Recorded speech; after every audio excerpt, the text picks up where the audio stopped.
evening and welcome to the school board meeting for the Carson City School District. We'll begin with a flag salute by Trustee Ryan Green.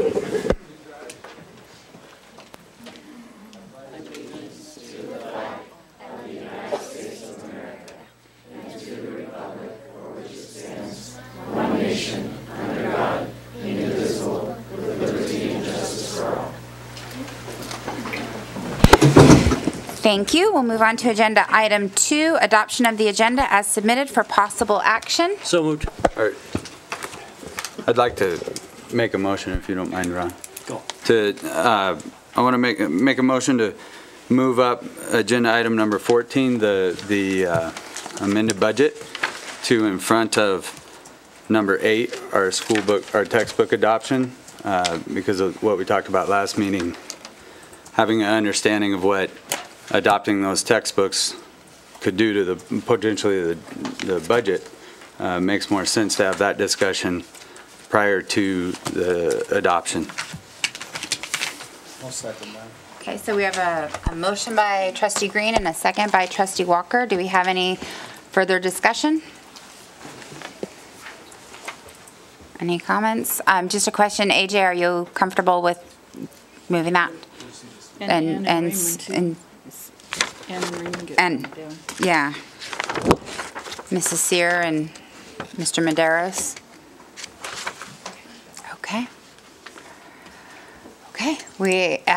If there's no further discussion or comments, is there any public comment? Seeing none, all in favor? Aye. Aye. Okay. That motion carries. I've got to get my notes here, Ryan and Mike.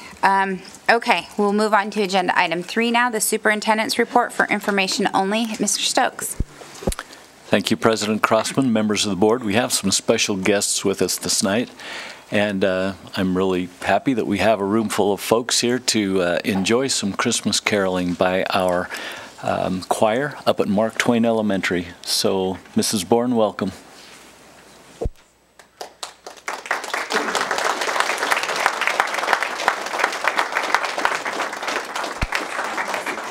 And if any of the parents would like to come and stand behind us to take a picture, I'm not sure which way they're facing. Okay. Any parents are welcome to come and stand behind us to video or take pictures from the front. We totally understand that. If you're in the bathroom, just don't let them. Who else is in my microphone? Where's the rest of my microphone?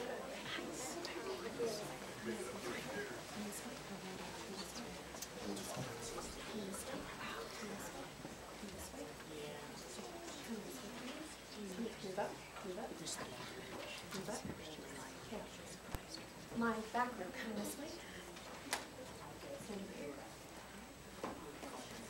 Okay, and now some of you here. Back row, some of you here. Come on out. Come on over here. Ellie, come over when you can see you sweet. Scoot on over. Scoot on over.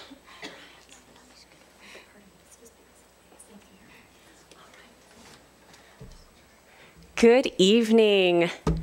Thank you very much for having us tonight, President and members of the board. This is our Mark Twain Choir and Orff Ensemble. Our choir is a group of students who are in grades 3 through 5, and they also make up our Orff Ensemble, which you will see a little bit of a taste of tonight, where they are playing what we call our Orff instruments, which are our barred instruments that you will hear them playing in our second piece tonight.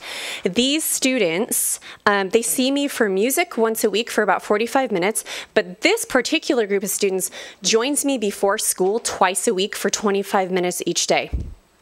And so they're extremely dedicated to this, and we're very honored that we are here tonight. So we're going to begin with, Do You Want to Build a Snowman?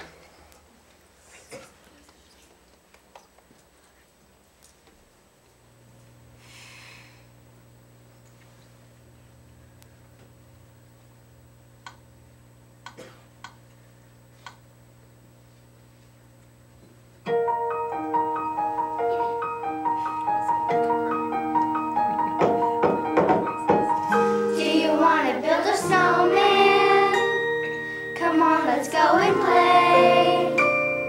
We never see you anymore. Come out the door, it's like you've gone away. We used to be best buddies.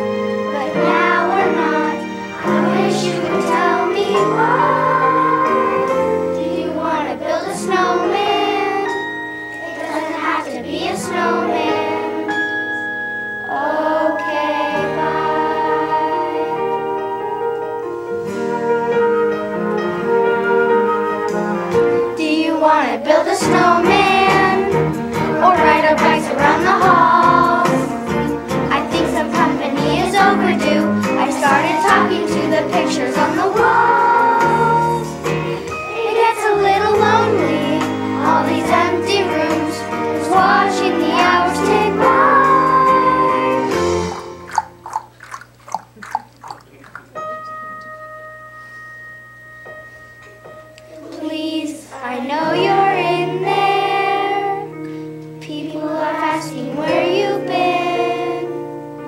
They say I have courage, and I'm trying to. I'm right out here for you. Just let me in. We only have each other. It's just you and me. What are we gonna do?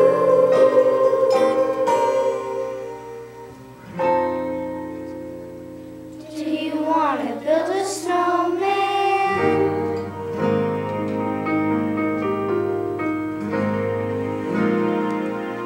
Okay, bye.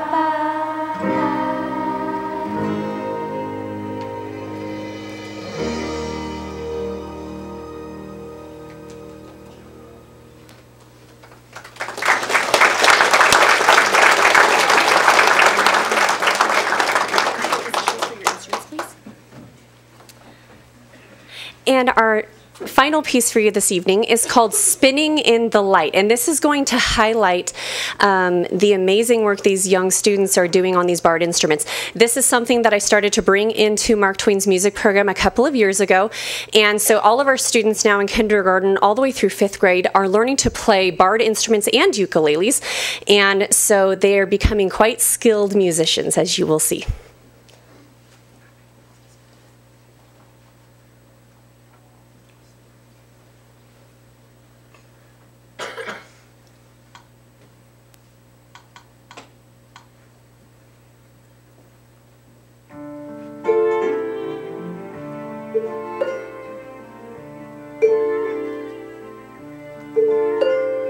Long, long ago in a land far away, miracles happen we tell of today.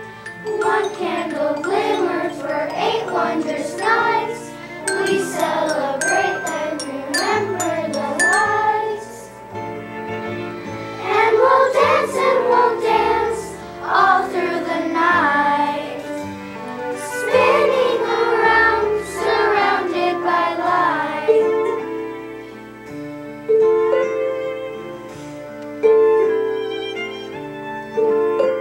Spinning and spinning and spinning around, light as the snow as it falls to the ground. Here in the season of wonder and light, we celebrate a miraculous night. And we'll dance all through the night, spinning around, surrounded by light. Spinning around, surrounded by light. Spinning around, surrounded by light. Spinning around, surrounded by light.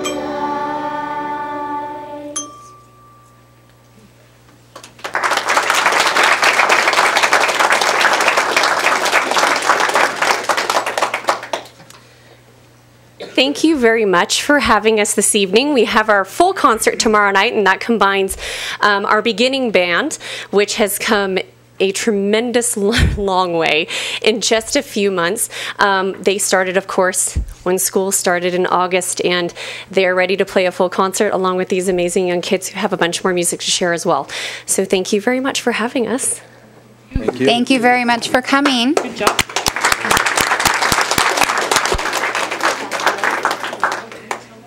Great job, kids. And beginning band teachers, they earn extra stars in their crowns, I swear. Thank you.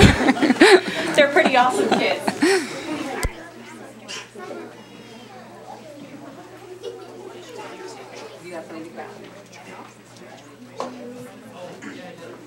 Good job, Madeline. All you kids, good job.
Thank you for letting us share.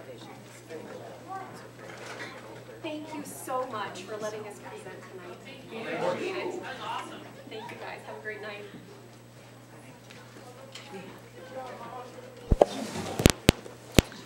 Madam President, members of the board, I'd like to continue.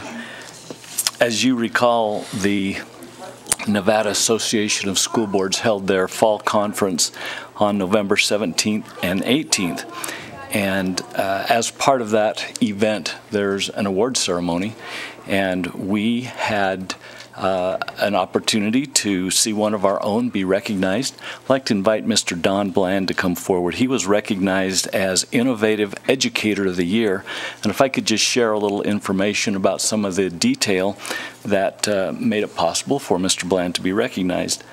This award recognizes the invaluable service provided to Nevada's children by those individuals who demonstrate their leadership by promoting and implementing innovative programs designed to improve student achievement.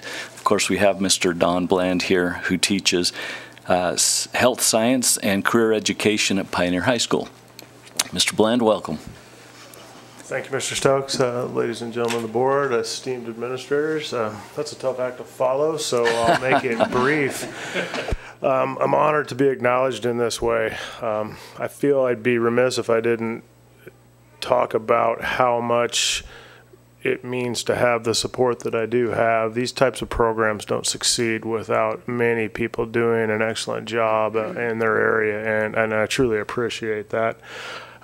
Many of the folks who have supported this program and brought it to where it is today are in this room, and I thank you. I really do. I thank you. I had the opportunity to speak with some students in the community, and this kind of press, it got me a lot of thanks, and I was out to dinner, and I met some parents, and I can't describe the feeling of being acknowledged that way, so I truly appreciate it. Thank you.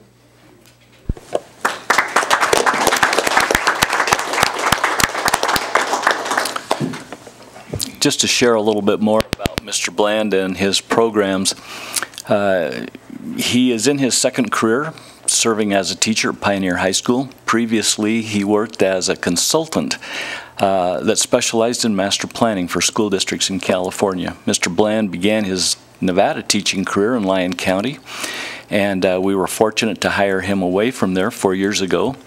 And Mr. Bland currently serves as a biology teacher and also has implemented a health science career and technical education course. This program has evolved into a 3-year sequence that includes Health Information Management 1 and 2. Mr. Bland worked with local healthcare companies to get their help in obtaining the most up-to-date software in this field, making Pioneer High School the only school in Nevada to actually process this type of electronic recording.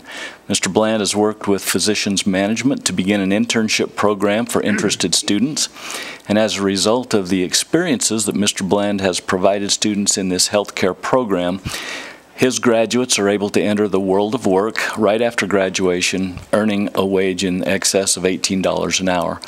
Mr. Bland's also started the Health Occupation Students of America, the HOSA Club, at Pioneer High School, and his students competed in the 2017 State Leadership Conference in Reno, where they earned both gold and silver medals. So we're indeed fortunate to have Mr. Bland as a staff member, and appreciate him being here tonight. He's with his wife, Coco, who also is one of our teachers at Seeliger Elementary. So thanks for all you do, and appreciate your efforts. Thank you. And just a comment on that, I wasn't on the awards committee this year, but usually that's a category that every district nominates someone, so there were at least, I'm guessing, if it's like past years, there was pretty good competition in there, so congratulations for that recognition from all the directors across the state. And to carry on, Madam President, members of the board, our own esteemed group of trustees were also recognized at the Nevada Association of School Boards. So we have some recognition there in the form of a trophy. And just to share a little bit more on the accomplishments and reasons that our trustees were selected, because of the implementation. Mr. Stokes? Sorry, yes. Mr. So, Walker. I mean, we just might want to say that the trustees and the superintendent were selected. So let's not be too humble. You guys did the heavy lifting here, so. Because School Board of the Year doesn't include the soup, so this was really a team effort. Okay, well, it was a great honor to be part of your team. And through the implementation of the learner-centered instruction practice that came about district-wide as a result of our work that came through the Race to the Top. And with your support, we were able to accomplish some significant things. Just to name a few, there were 350 secondary courses at our high schools that were redesigned and aligned to make sure that those courses were meeting the expectations of state standards. There were 3,000 common assessments or examinations that were built so that those exams were in alignment with the curriculum, and 100,000 learning targets. I'm not sure who actually counted all of those, but that's a lot to be able to make sure that the things that we're teaching are pertinent and that our students are getting the information and the detail that they need to move on after high school. So anyway, congratulations. We're seeing already benefits from the work that's been done since 2014. Graduation rates at our secondary schools have steadily climbed, and our district number is 83.9%, and that's for the class of 2017. So we're happy to see those numbers rising, and certainly proud of our students for putting in the work and the effort, and many thanks to our staff. We couldn't have done that type of work without their dedicated efforts.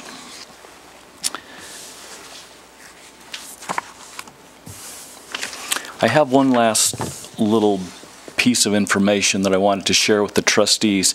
As you recall, in July of last year, an event that began with the 2015 AB 483, we brought before this body a proposal for a pay-for-performance bonus payment, and that was for $100 per certified staff. This body changed that thinking for all staff members within our school district. And I just wanted to let you folks know that that payment is built into our fiscal year 2018 budget. And according to our fiscal office, we intend to be able to make that payment in the last payroll cycle in February. And so that's not something that really requires your immediate action, but it is part of the budget that you approved for our last budget. And so just wanted to make you aware of that and be able to say that so that folks in our staff will be able to look for that money at the end of February. And Madam President, that's my report. Thank you, Mr. Stokes. And before we go on to agenda item 4, Mr. Fueling has made us aware that one of the agenda items, agenda item 13, actually needs to be decided. Action needs to be taken on that before we can get to agenda item 14. So if we can have a motion to also move agenda item 13 up immediately following agenda item 7. I move to move agenda item number 13 to in front of 14 in their new place in front of 8. Second. Is that clear enough for you, Renee, the motion? Okay. Motion by Trustee Green, seconded by Trustee Walker. Do we have any other discussion? Any public comment? All in favor? Aye. Aye. Okay, the motion carries. And we'll move on now to agenda item 4, board reports, board member comments for information only. And we'll go ahead and begin with our Pioneer High School representative, Sienna Fletcher. Thank you, Madam President and members of the board. On behalf of the student body, we would like to congratulate Mr. John Corbett for the mini grant he applied for and was awarded today. We would also like to congratulate Mr. Bland for being honored tonight for his Innovative Educator of the Year for Pioneer, Carson City, and for the state of Nevada. There is a holiday canned food drive sponsored by PHS JAG students and Miss Corley. The last day to contribute is next Thursday, the 21st. We would like to recognize Garrett Watkins. He attended a student leadership conference in Washington, D.C., representing Pioneer High School in Carson City. Congratulations, Garrett. Thank you. And this concludes the activities, events, and announcements for Pioneer High School. Thank you, Sienna. And for Carson High, our representative is Giselle Nava Rivera. Thank you, members of the board. So tomorrow there is a student council meeting after school if anybody would like to attend, any public. There's also going to be a choral ensemble winter concert here at the community center at 7. And then December 21st is an early release, and the Carson High School students are released at 1 p.m. And that is all. Okay. Thank you so much, Giselle. Trustee Carini. At Seeliger this week is Reindeer Lane. It started yesterday and continues through Friday, and I talked about it last meeting too, but it's a gift shop set up for your child to purchase small gifts for his or her family, and I always remember it as it's not really a fundraiser. We keep the prices, or Seeliger keeps the prices as low as possible so everybody can afford a gift for their family. And over at Carson Middle School, the band has their winter concert over at the Carson City Community Center next Tuesday, December 19th. It's in 2 parts this year. It starts at 6 o'clock for the beginning band, handbell ensemble, and concert band. And then part 2 starts at 7 with the jazz band, intermediate band, and advanced band. And again, that's over at the Carson City Community Center. Thank you. Thank you, Trustee Creaney. Trustee Casiopo. Yeah, just 2 quick things at the high school. Cookies and Crayons started today, which is an opportunity for freshmen to get some tutoring, get a little help in preparation for finals. They're still tomorrow. It's at the library from 2:10 to 3:45, and they'll, of course, be studying, along with cookies, cocoa, and late buses are provided, so everybody can get home. And then, just for those who are tracking and thinking about college, I looked up Scoops, which is the paper that the guidance office prepares, and there's 45 scholarships on there right now for students who are interested, and that's a typical number throughout the school year. So anybody who's interested at Carson High, Pioneer High, that information's available. So just wanted to make sure everybody is aware of that. Thank you. Trustee Walker. Sure, just a couple of things.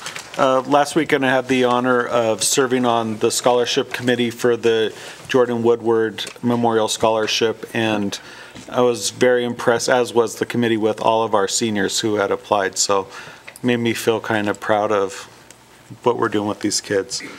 Fremont Elementary School is going to have a drop and shop this Friday. If you have some last minute shopping to do, reserve your child's spot by calling into the office. And I don't have the time, so you'll have to check with them about that. And Bordewick Bray is going to have their DARE graduation on December 14th at 8:35 in the morning in the multipurpose room. And they enjoy the partnership with Officer Davis and the DARE program, and so they're looking forward to celebrating the completion of another year's program. That concludes my report. Thank you. Trustee Swerzik. Yes, beginning with Eagle Valley Middle School, Mr. Connolly wanted us all to know that they collected over $1,000, that's the students and staff, for the families of the students involved in the car accident. On Saturday, this last Saturday, September 9th, was the Lego robotics competition for Northern Nevada, and I haven't got the results, but that was held at Eagle Valley Middle School. The band in choir, Eagle Valley Band and Choir, will be performing in the Winter Music Festival tomorrow night. And the PTO is sponsoring the Winter Dance on Thursday, 1214 from 5:30 to 7:30, and that's for all Eagle Valley Middle School students. I have one additional, and that's coming from Minogue High School in Reno. Last Thursday, the students raised over $1,800 for families in our car accident. They had what was called a Miracle Minute, and the student leadership at Minogue, for their cause, for this Miracle Minute, they wanted to reach out to the families of Carson. So just wanted to report that. That's nice. That's really cool. Trustee Wilkie. Mark Twain already let you know their band concert is tomorrow, and we got a sneak preview. I'm excited about that. I attended the parent involvement meeting at the Board of Education on Wednesday and had some really good information from Clark County FACES Committee and also Boys Towns, which is doing a remarkable job down there. The NIAA report is they are working on the realignment. They had their last committee meeting, so it looks like there's going to be a new classification. There's going to be a 5A, which will be mainly down in Vegas, it looks like, at this point. The report is online. We'll stay in 4A, pretty much with the same teams that we've had so far. And then the board, you can go on their website and look at the preliminary report and see if there's anything, because the Board of Control meeting is January 17th. So if you guys have any input for that, I could take it to that. Thank you, Trustee Wilkie. Trustee Green? Okay. For Fritch Elementary School, tomorrow night, December 13th, from 5:30 to 7:30 is a holiday reading night, and they're going to begin the evening at 5:30 to 6 with the band and choir concert, and then they will have reading activities about holiday celebrations around the world from 5:30 to 6:30, and then the book fair will also be open, and hot chocolate and cookies will be provided by the PTA. Also for Carson Middle School, boys basketball has completed their season, and girls volleyball teams are practicing, and they'll start their season in January. Last week, the choir and musical theater concerts were huge successes. I'm sure the band next week will be great as well. And then just for any students who are still missing assignments, December 15th is the last day to turn in your assignments. So go check Infinite Campus and see if you're missing anything and get it turned in. I just had this conversation with my son tonight. And also, Carson Middle School would like to say farewell and give a huge thanks to their library media specialist, Holly Kuhlman, who will be leaving them. She has done an amazing job not only supporting the library, but also their one-to-one mobile project. And CM News, which is CMNEWZ.org, is the digital media class with Mr. Hostler, and they have had 1 million visits. So they'd like to say good work that they've done there. And if you haven't checked it out and want to know what's going on at Carson Middle School, you can go to cmnews.org. And also, student-led conferences will be beginning January 29th. So enjoy your break and then get ready for January. So, if that concludes our board reports, we'll go ahead and move on to agenda item 5, association reports. Do we have any association reports tonight? Not from Mr. Wallace? Not, okay. Thank you. We'll go on and move on to agenda item 6, public comment. Do we have any public comment tonight? The public has gone home to their warm, cozy homes. See no public comment. I'm not going to read the paragraph, and we'll move on to agenda item 7, discussion and possible, which I do have to read, discussion and possible action on a resolution designated as the 2017B refunding bond resolution, declaring the necessity of incurring a bonded indebtedness on behalf of the Carson City School District for the purpose of refunding certain outstanding bonds of the district, authorizing the issuance of the Carson City School District Nevada General Obligation Limited limited tax refunding bonds, Series 2017B, in the maximum aggregate principal amount of $15 million, providing the form of the bonds and for their payment, repealing the resolution designated as the 2017 refunding bond resolution adopted on November 28, 2017 in its entirety, and providing the effective date. For possible action, Mr. Andrew Fueling and Marty Johnson. Thank you, President Crossman and trustees. Andrew Fueling for the record. If this weren't such a seriously impacting topic, it would almost be comical to look at what has happened in the markets and the impact that it has had on us and many other municipalities nationwide over the past weeks. About 2 weeks ago, I came to you with Mr. Johnson from J&A Consulting to discuss a resolution for a public offering of a bond. In that time, what Mr. Johnson will go through some of this to give you some background. Rates had become very volatile and increasing to a point where it became questionable if it made sense to do the deal that we had originally discussed. As he stated 2 weeks ago when he was here, he continued to look at other options, depending on what market conditions were, that he would keep us in mind in our situation. So as market conditions changed, Mr. Johnson did have another option in mind that he's here tonight to give you a little background on and discuss, and if you'll consider approving the resolution thereafter, we could move forward with it. So Mr. Johnson, if you'd like to come up. And I also would like to just introduce Mr. Ryan Henry, who is our bond legal counsel and also a Carson High grad from 2014, right? 2015. 15. So which one goes? That one? There. Okay. All right. For the record, Marty Johnson with J&A Consulting Group, and I'm glad AJ finds this all fun because I'll tell you, the last couple of weeks have been very stressful, and yeah.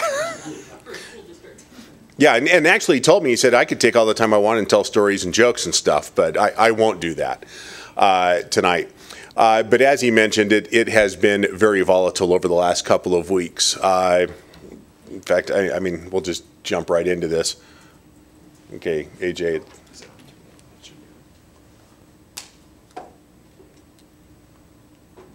Okay, so it's not just me. But I will tell you, I've been doing this since 1989, and this is the first time I've had to repeal a resolution. So we're in uncharted territory here.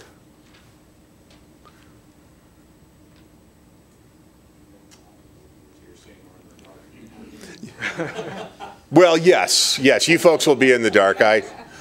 Luckily, I remember everything that was going to show. So while we're trying to get this thing back going, when we had you adopt that resolution 2 weeks ago, we talked about the fact that the tax reform bill was moving forward, that advance refundings were likely to be eliminated. I think the consensus is that even though the bill is not final yet, the conference committees are meeting, both the House and the Senate have the elimination of advance refundings in their tax bills. So the consensus in the market is that those are going to be dead as of December 31st. Maybe we'll get an extra month to get a few done, but for all intents and purposes, that type of transaction will be dead, which means that like we talked about, we do it now, or more than likely we don't do it at all until 2021. The expectation was that there was going to be a lot of supply that was going to hit the market as a result of all of this, and that has indeed come true. Last week and this week, there has been $18 to $22 billion of municipal bonds offered for sale. A typical week this year has been $7 billion. So we're talking about 3 times the volume that we're used to seeing.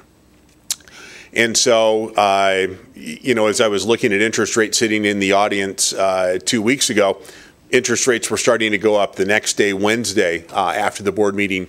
Rates went up as well. And so I called AJ and said, hey, if this continues, we need to change courses because there won't be a deal to be done. There won't be enough savings to justify doing this transaction. Luckily, there's another school district that wasn't in a position to be able to get an offering document and a bond rating and all of those kinds of things done that we need to do for a bond issue. And so I was talking to a bank about their deal. And so I called them up and said, hey, I got another one for you. You interested? And they were.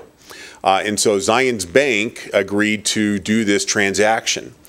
The nice thing about working with Zions on this type of a bank placement is that they allow us to pay the bonds off anytime we want.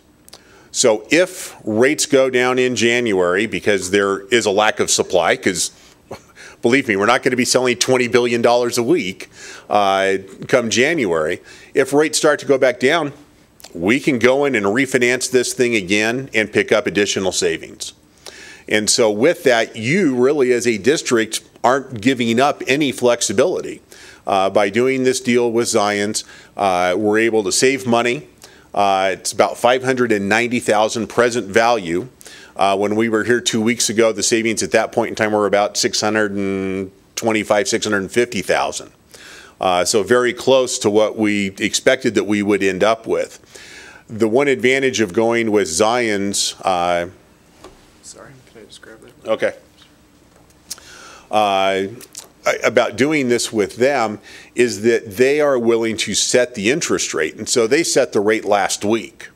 We obviously can't agree to it until after you folks have adopted the resolution. So they've kind of agreed to hold this rate for us, assuming that you folks do this tonight. Whereas if we had stayed on our original schedule, we would have been selling bonds yesterday, and yesterday was a bloodbath in the market. Typically on a Monday, there's 8 to 12 deals that sell. The largest one is usually $25 to $35 million. Yesterday, there were multiple deals sold that were over $400 million. It's unlike anything I've ever seen in doing this. So anyway, the resolution tonight switches gears and does what we refer to as a bank placement instead of a public offering. That means there's no disclosure required, no bond rating required. The bank does their own due diligence and then buys the bonds on for their own account and holds them as a bank loan. The interest rate is 2.64%. Again, as I mentioned, the present value savings are about $590,000. The cash flow savings, if you look at it over time, are about $645,000 to $650,000. But again, the majority of those are coming to us in fiscal year 21. And as we've talked about a few times, we're doing it that way in order to be able to move up that next bond issue. And so that's why we're putting the vast majority of those savings in 2021. If interest rates go down, and it makes sense to do it, and we'll certainly be watching, we can come back and pay this thing off anytime we want. That type of a refunding is still allowed under the tax bill that is being proposed. We can do that type of refunding again. So again, in terms of flexibility, you folks really aren't giving up anything. It is, again, just a different situation. And again, had we known what was going to happen, we would have started down this path. But when we started down the path, I did look at a bank loan, and a bank loan was about $150,000 worse. So really, it was a function of the fact that bank rates weren't changing nearly as fast as the bond market rates were changing due to the supply. I think that's all of the very insightful things that I had put in that PowerPoint. AJ, was there anything else that I needed to cover? I think you got every single detail. Okay.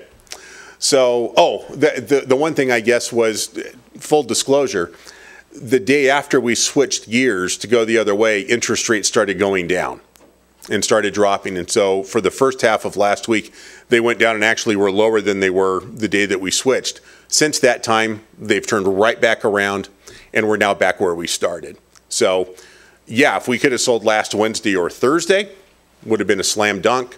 But if we would have tried to sell tomorrow, we would have ended up in basically the same place that we are right now with this deal with Zions. So, again, at some point, AJ will figure out the PowerPoint, and you guys can be dazzled by the brilliant graphics that are there. But other than that, if you have questions, I'm happy to answer them. And if not, if you'd adopt that resolution, we'll get going towards wrapping this thing up And our plan is to close December 21st so that we're done before the end of the year. Do we have any questions? Okay, you're going to Zion. Did you go to any other banks under this this type of? I've actually talked to a number of other banks on your behalf, and tomorrow night I'm doing this exact same thing for Nye County School District. And the reason for pursuing it was Zion's, and their rate was actually better than the other banks, but none of the other banks will allow us to pay it off immediately. All of the other banks wanted us to wait 3 years, 4 years, 5 years before we paid it off, and then often with a 1% premium. So the fact that Zion's gives us the best rate and the flexibility to pay it off at any time makes them the best deal.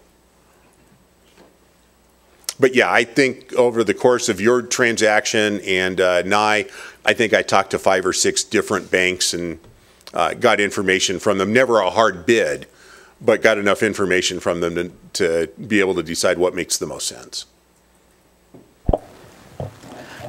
So basically, the only thing we're losing is a little bit of money, even though we probably wouldn't do it otherwise if we had to put it back in the market, right? Because it's so overflowing.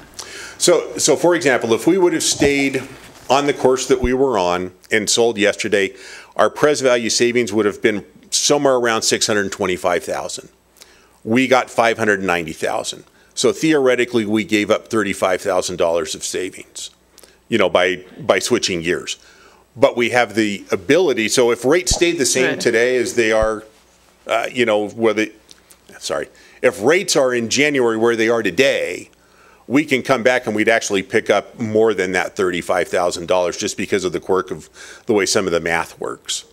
And so, but this gives us more flexibility too, going this way. Exactly, and because so, we can go do that transaction if we want to. And we'll still get to do it a year earlier to bond for the next one. Correct. Well, I really appreciate all your hard work and staying on top of this.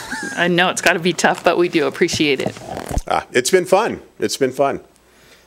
I don't think AG or Rich want to get any calls from me in the next week.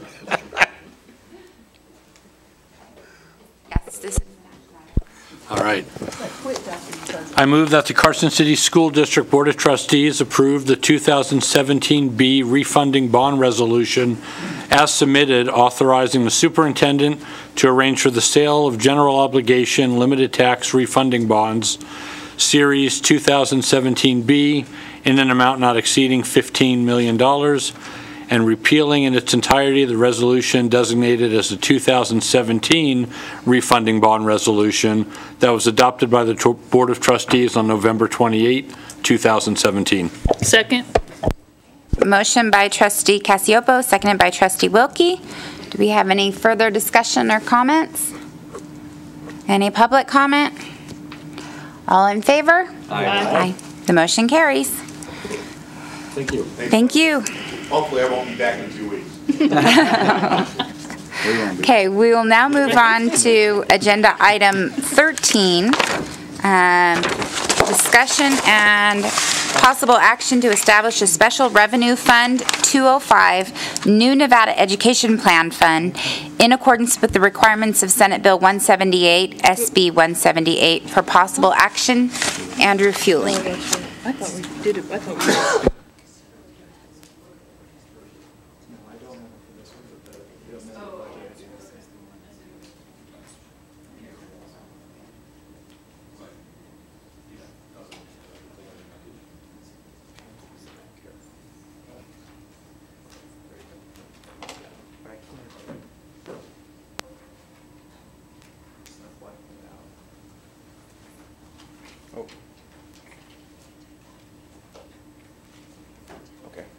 Sorry.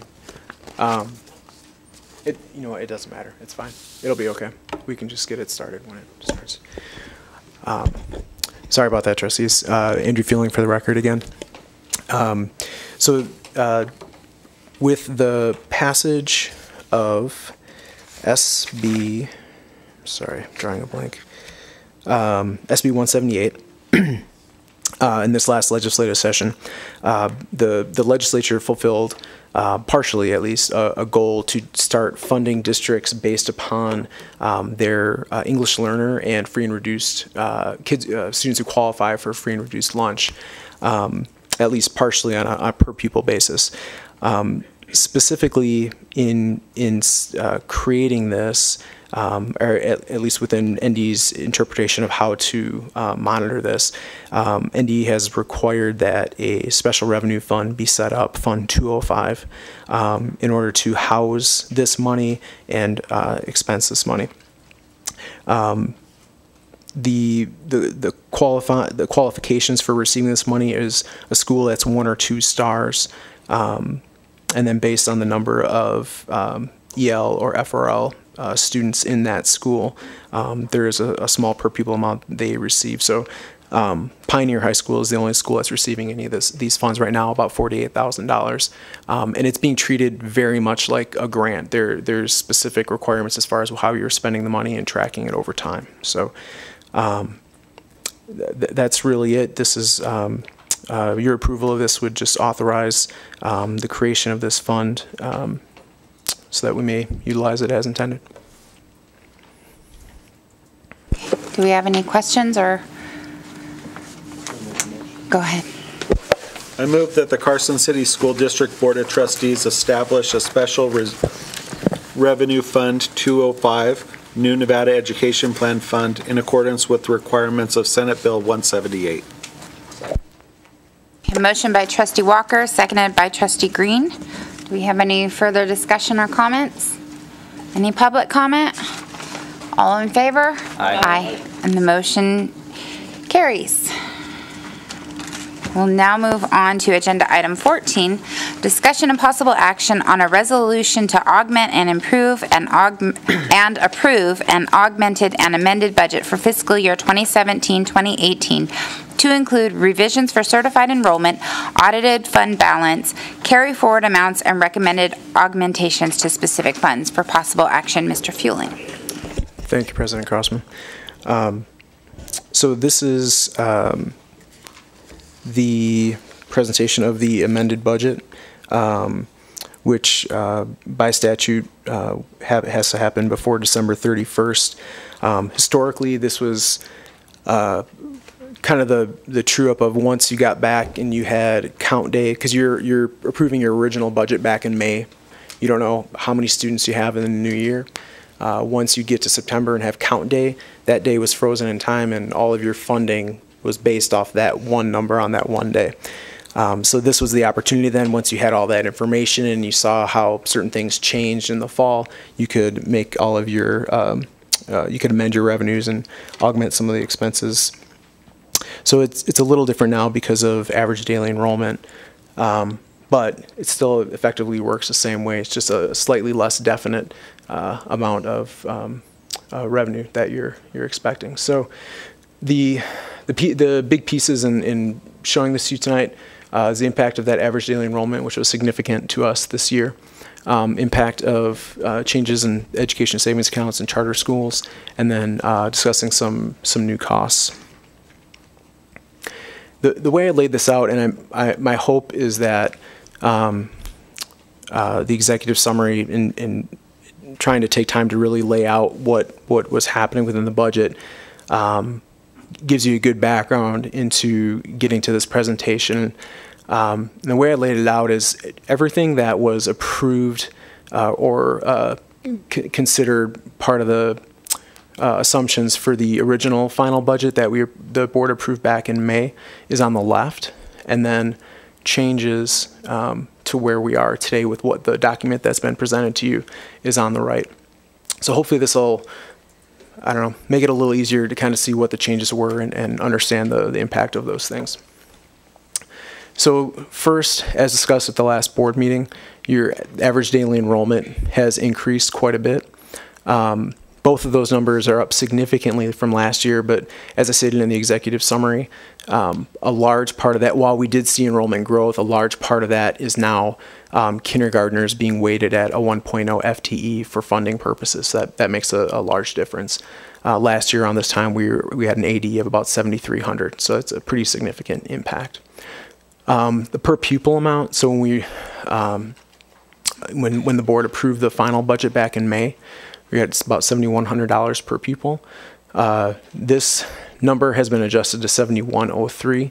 So there was an error found in the equity allocation model that had to do with how charter school students are accounted for. And as I've stated before, the way the model deals with charter schools and charter students is just a problem. And so Washoe benefited greatly. We gained $1, and everybody else would have lost money if not for the governor allowing kind of a hold harmless state for them for the current year.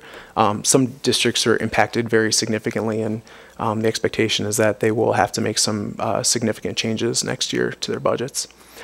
So simple calculation of the number of students by your average daily enrollment times that per pupil gets you your basic support number. We look at what the enrollment of charter schools is, and we lose to the charter schools what's called outside revenues. So that is two-thirds of the property tax that we get to keep outside of the DSA calculation,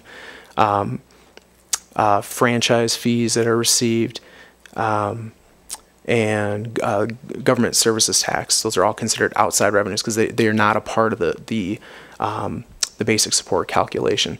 So that gets prorated on a per student basis across all of Carson City for every resident student. And then based on the number of resident students that attend charter schools, we lose that per pupil amount. So that amount is about $1,000 per pupil. So when you look at this number, that works out to there's about 420 resident Carson City students that are currently attending charter schools, either in Carson City or outside of Carson City, virtual or brick and mortar.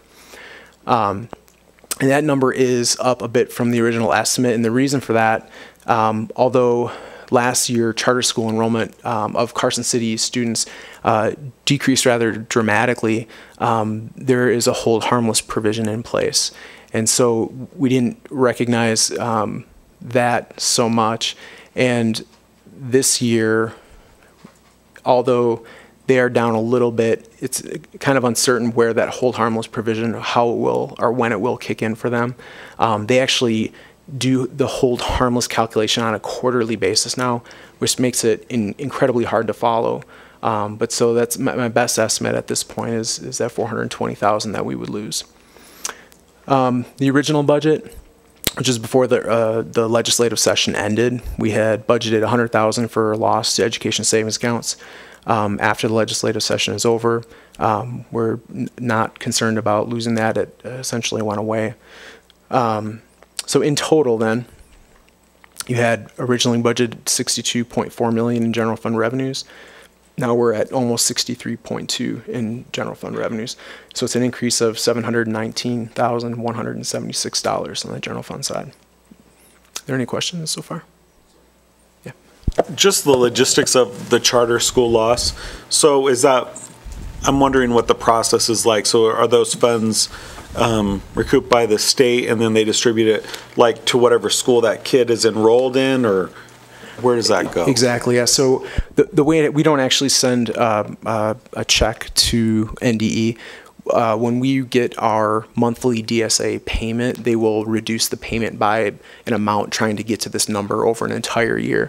So those funds are held in the actual the distributive school account, and then when the charter school enrollment is known, based upon where their county of residency is, they will receive payments in the amount that a student from that county would receive. So if I'm Carson City resident kiddo and I am doing Nevada Connections Academy online, which is based in Las Vegas, they don't receive the Las Vegas, Clark County per pupil amount. They will receive the Carson City per pupil amount, which is to their benefit because it's actually higher than Clark County's.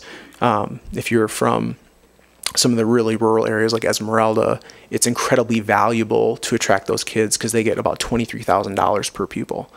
And that there is active marketing for those sorts of kids. So, okay. So general fund expenditures, looking at staffing costs are up about, altogether about $700,000. Oops, I'm sorry, wrong page.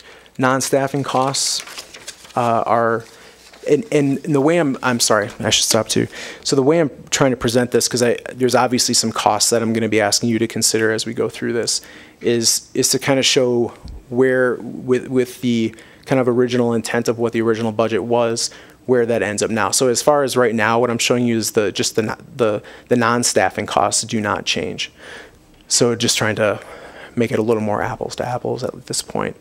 The transfer amounts have been reduced quite a bit. So the increase in staffing costs, obviously there were some additional positions for instruction because of increased students in the district.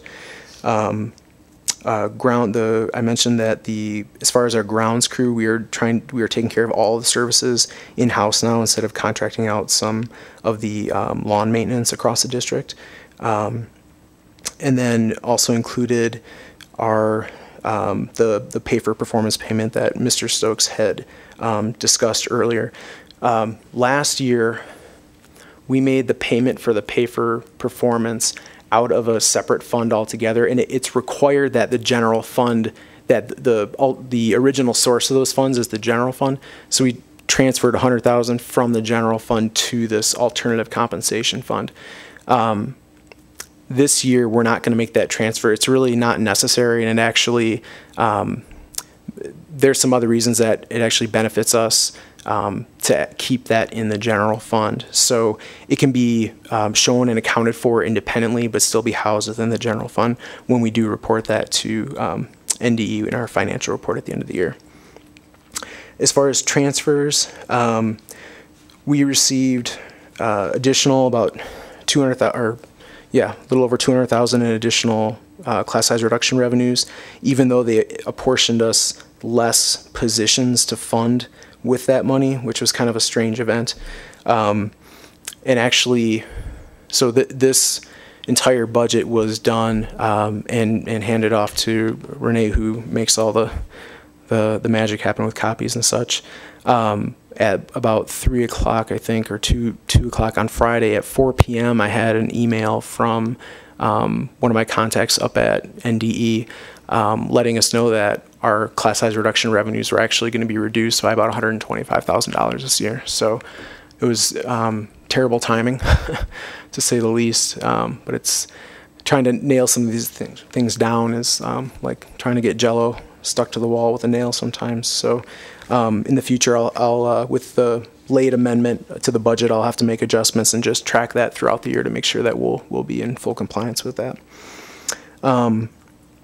There is the transfers as well. There's no pay for performance transfer, and there is a reduced special education transfer. So that all helps the cause. So altogether, the total expenditures as compared to the original budget are up about $64,000. Although staffing is up, the transfers are down significantly, and that kind of offsets. So overall, you have the revenue and expenditure numbers. Back in May with the original final budget, the deficit, the budget deficit that was a part of that was a little over $1 million. And again, this is not adding any of the additional things that we've discussed. So I have the final deficit based on those revenues and expenditures at about $396,000 overall at this point. So now I'll start adding in some of these other items. So that, but this is a starting point. If you asked me, without any changes to what we discussed back in May, what would you expect the deficit to be? So it's been reduced significantly, but there is still a bit of a structural deficit there. Okay, so, and again, at the top, I'll keep carrying these same numbers over, so hopefully it's easy to follow. But again, this $1 million deficit that was approved back in May, and this is that $396,000 again. So what was presented last time was looking at multiple different curricular area adoptions, the contracts going with those adoptions across the secondary level. So you have an addition of science curriculum for 6-8 at $257,000, math curriculum for 9-12 at $289,000. We got a final number for the science 9-12 curriculum, which actually came in well below what we had initially estimated at $225,000. And then the English language arts 6-12 curriculum at $500,000. We also discussed an additional special education bus for our transportation department, and they got a quote on that, and it was just under $105,000. So that was the number that I used. Now, when you add in each one of these one time, or nothing is truly one time in the greater scheme of life, but essentially we view these as one-time items. That takes the deficit from what was originally a little over a $1 million deficit in May to now we're looking at about $1.7 million. So again, this is adding on significant new expenditures, very much directed towards instruction in the classroom, and then the special education bus to help out the transportation department. And one thing I just wanted to point out, Mr. Green, you made a comment about knowing essentially knowing with those types of vehicles, at what point do you get to where it makes more sense to start replacing them rather than just continuing to fix them. And talking with transportation, it's not something that has really been discussed before, but it's something that we're going to start talking about and looking into so that we have a better feel for at what point maybe some of these buses need to move on down the road. Well, so how do we know we need a sped bus? So at this point, it's based on speaking with the head of the transportation department, Shuri Fletcher, and her speaking with the head mechanic, Mitch, that the amount of work that they have been putting into some of these buses, and when they're trying to retrofit some of the other buses with certain seats and things like that you need for the special education kids, it's just becoming a rather cumbersome process, and those buses that were meant for special ed are some of the ones that they're having the most troubles with for replacement or getting work done on them that he's spending time on. Okay, so then again, just rolling those same numbers over, you have a little over $1 million deficit, and you have that $1.7 million, which comes from the bottom line with all those other things added in. And then within the budget, historically, we've added sometimes back in history significantly more in contingency amounts, but right now, the last several years, we've added $1 million, in contingency. Contingency authority is generally meant for more emergency circumstances, and it requires board authorization to access, so it's not something that could be accessed without you knowing about it.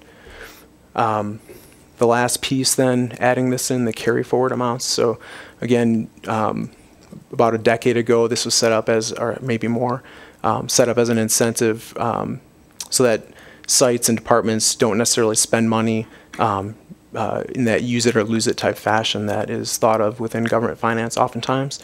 So some of those budgeted amounts are allowed to be carried over. And this number is actually, over the last 3 years now, has slowly been reducing. So when you add in all those amounts from the original budget that was approved, a little over $2 million, and with this budget then that would push it up to about $3.5 million. Now again, if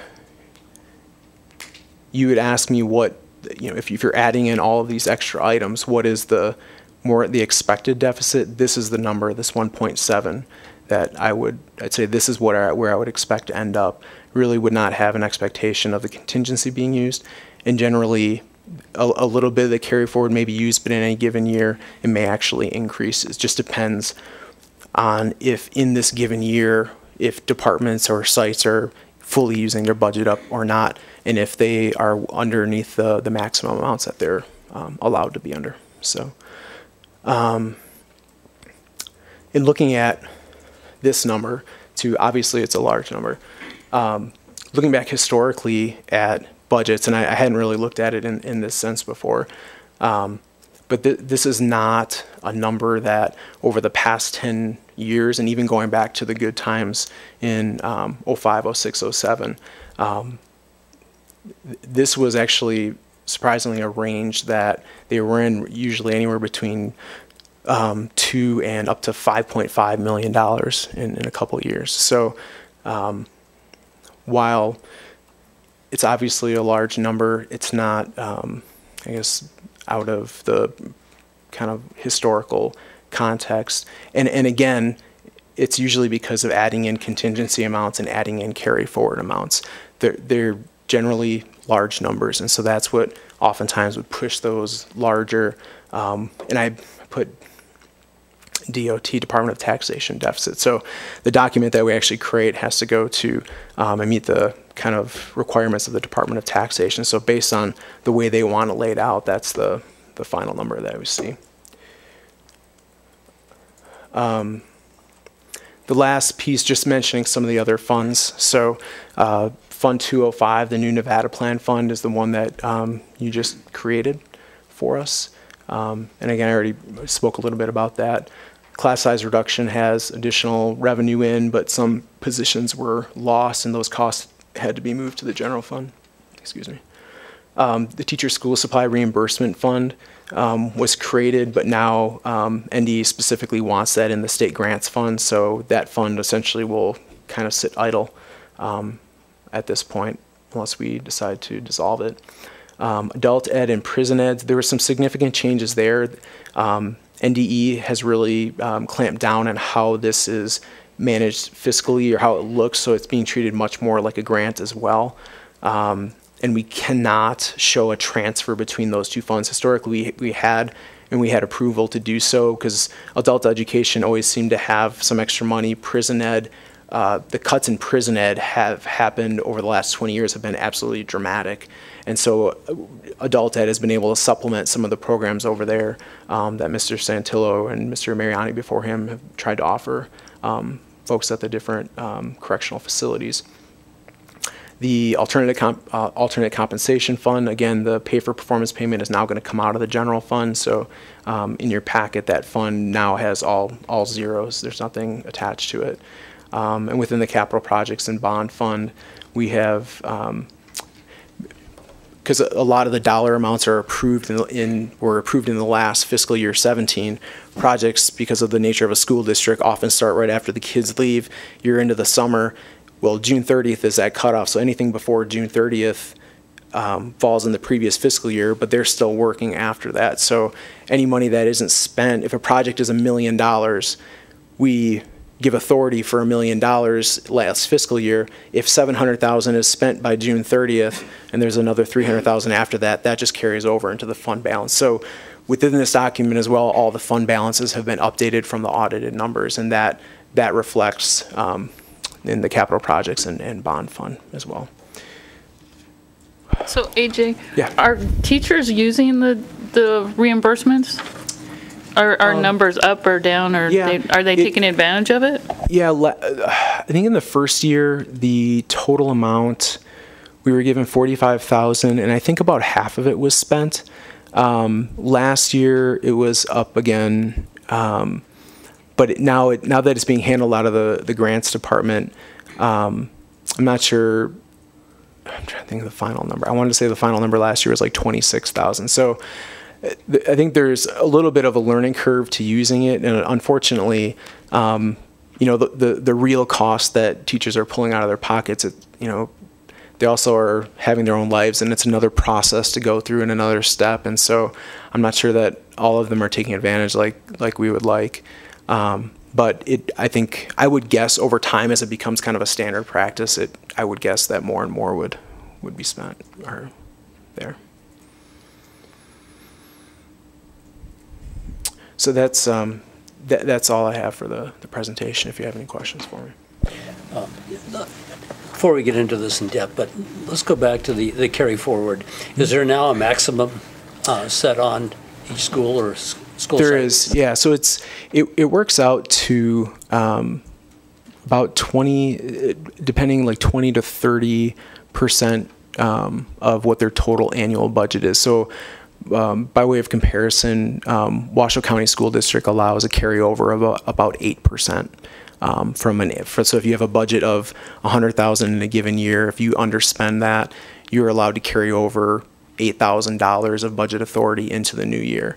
So ours is quite a bit more generous than that. At the same time, there are limitations to it. I mean, it can't go on forever. If there were, say, some very specific purpose where I can't think of an example of it. So let's say it's some significant playground equipment upgrade. If a teacher really thought that was a good use for some of those funds, and it would exceed that amount, if they speak with me, if we think we can try to work something out, that would be a case where if there's a specific idea in mind for what it would be spent on, I'm willing to talk it over a little bit, but in general, without that kind of conversation, there is an absolute maximum on how much can be acquired or held on to. Well, going back, a year or two, the discussion was, and when you first came in, based upon your experience in other previous school districts, that maybe this money would be used for technology replacement. Is that still going forward? So, in kind of a roundabout way, it's the way that it really is kind of going towards technology was going back through that budgeting process 2 years ago, where we went through all the departments and all the sites and tried to reevaluate, making sure that we were everyone was getting their needs met, but the budgeted amounts reflected those needs, not what just a historical number was. So by going through that process and looking at those budgeted numbers, and across the board, all departments and sites had reduced numbers in some way, shape, or form. That has been a bigger impact in trying to fund the technology. In the long run, if the carry forward amounts are held, I would be surprised if they would ever exceed $1 million again at this point. If that money is now otherwise available and could be used to purchase technology, especially if you had, say, a larger one-time expenditure for technology. If we had to replace every Chromebook in the district at the same time, that's $1 million cost right there. So it would allow for more money to be available to do something like that. So the answer is yes. It's just not a real straightforward kind of direct impact. It's kind of a roundabout impact, but it does make a difference, yes. Well, I'm just kind of wondering, because 700,000 seems like a lot. I'm wondering, are there some sites that are carrying it forward more than others? Is it pretty balanced at all of the sites, or? Overall, so I would say at the elementary level, they're all pretty well at their maximum at this point. The middle schools tend to spend their money they generally don't have as high. And so, like, for example, at the elementary level, they're allowed a maximum of $25,000 out of a total. Most of their total budgets range from $78,000 to $90,000. So again, it's a significant amount in relation to what their full budget is that they could be carrying forward. Carson High has spent down quite a bit of theirs over the years. Operations has. So it depends. Depends on the situation. It seems as though going through the process of, again, going through and reviewing all the budgets with everyone, and again, trying to make sure that they can meet their needs, but they don't necessarily have more than too much more than they need. It has reduced the growth in the carry forward amounts overall. So it's not that it's not available, and not, again, that I feel like I'm unreasonable in discussing it with them, but there's I mean, there are opportunities if they have something in mind, but otherwise, in general, I think it keeps it in check and makes that money available for computers or other purchases. So then looking at the amended part, the ending fund balance carrying forward is going to be 12.7 million. So that'll be our right. starting and being balance for the next budget? I'm sorry. So if you actually spent this entire amount, if this was the actual deficit, then yes, that is not going to be your deficit. It'll be much closer to this number. And if that is the deficit, then your general fund balance would be about $14.5 million, or about 22.5% of your expenditures. And again, the GFOA recommends that a minimum of 17%, so you're above that amount. AJ, are there any other, I mean, like, you know, some of this came up because we learned about all the curriculum we needed. I guess my question, to quote an old client of mine, what do we don't know right now? What's coming up? Is there more curriculum? While it's not a lot of money, you know, the cops in schools kind of goes up each year. Right. You know, what else is going to affect this budget? Mrs. Kima has, we've been working on kind of, in the same way that in the bigger picture coming here, the thing that scared me the most was technology costs and looking at the replacement value. And we talk about it's going to be almost $1 million a year at some point to do that. So that took a lot of the focus, especially at that time when curriculum adoptions really weren't happening. So now, as the last 2 years, I know Mrs. Kima's team has worked a lot on getting this going. So now we're talking about this. You know, you can make a schedule for adoption, and we're going to, and we'll be able to base costs off that going forward. But what's difficult is the changing of standards, and when now the state is going to be requiring there's only certain textbooks that can be adopted. It's just not as clear cut, say, as maybe, are we buying Chromebooks or not? So yes, there will definitely be more curriculum purchases in the future. I can assure you you'll be well aware of some expectation of that in May when we get to the original budget. If we don't know what an exact number is, there'll at least be a placeholder that you'll be made aware of. So you know, if we know that there's one adoption that we're really expecting next year, in ballpark, we think it'd be around $300,000. When we do the May original budget, we'll include that as we go through our list of all the items. On the revenue side, which I know it wasn't exactly your question, but it's related. It is, I feel like, a daily battle trying to, again, like I said, it's like nailing Jell-O to a wall, trying to really nail down what do these revenues look like. So, but it's something that there's a lot of work going on. I'm working with NDE on several fronts, trying to improve that in various ways. So it's something that I feel like I'm probably as knowledgeable as I can be, but I'll continue to do what I can to track that. Can you explain to me how we keep running a deficit every year, but our ending fund balance is growing? Sure. So the difference is, so we're budgeting that deficit. So when I'm coming to you, I'm saying I would expect a deficit of X amount of dollars. Yet the last 3 years now we've come on the other side of that. So like just looking at last year, say, the biggest impacts to us were having more students than we initially anticipated and generating more revenue for more students. So that's one side of the equation.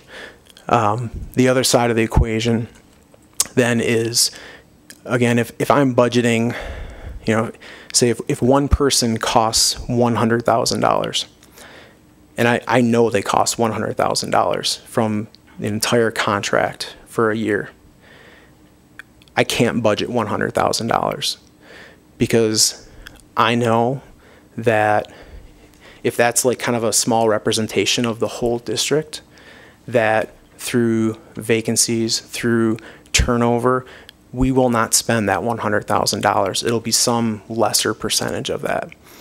So going from 2 years ago and budgeting full costs and then having lots of vacancies and having lots of turnover, you see that there's vacancy savings there. The next year, reducing that by a percentage, trying to recognize an expectation for that vacancy savings or hiring lag. So this last year, I said as I was getting towards the end of the year, I thought we were going to be within about $500,000. And then come May or end of April, we know that the grants department is going to be able to, because of money that they couldn't spend within, as originally anticipated in their grants, they were able to absorb related costs and inappropriate costs out of the general fund to the tune of $900,000. So that's something really late in the fiscal year that I can't really make adjustments for at that point. So those are the types of things that come up. The vacancy savings has been easily the biggest contributor to that.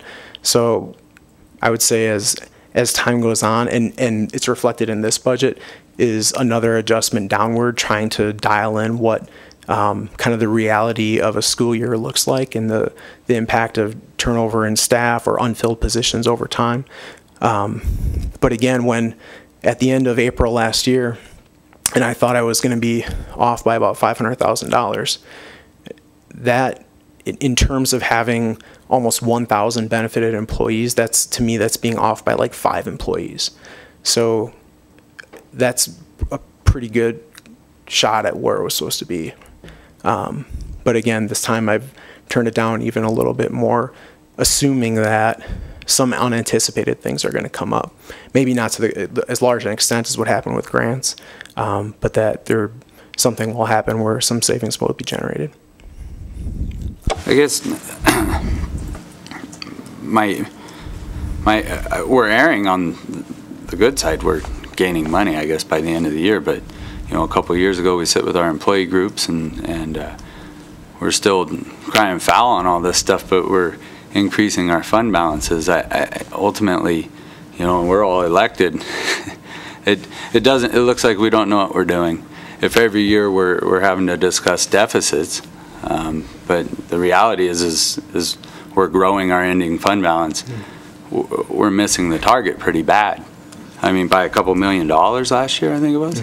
That's 1.4. And I understand what you're saying, and there's a lot of unpredictabilities, but it's hard for me. I mean, just the simplest thing like the bus thing.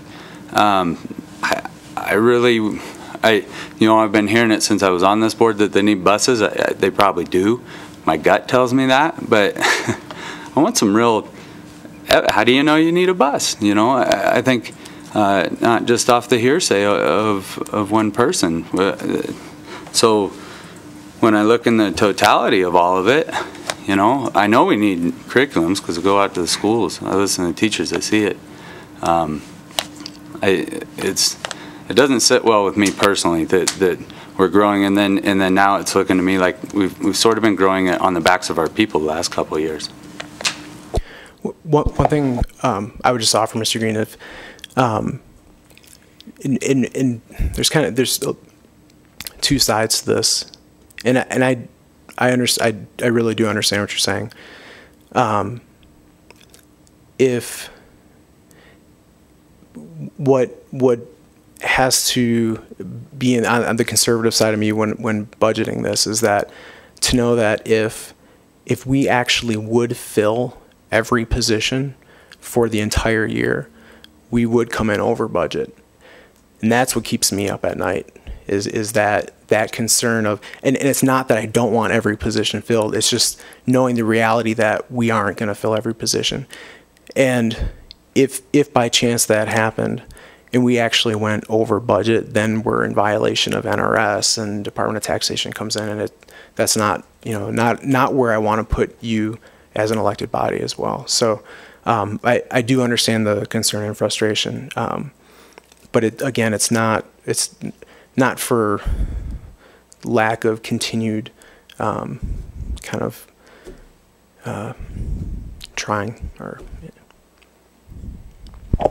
I think that you did a really good job this year because the legislature was up and down, up and down. We didn't know where the funding was, so I would rather be under that and be pleasantly surprised that our deficit is less.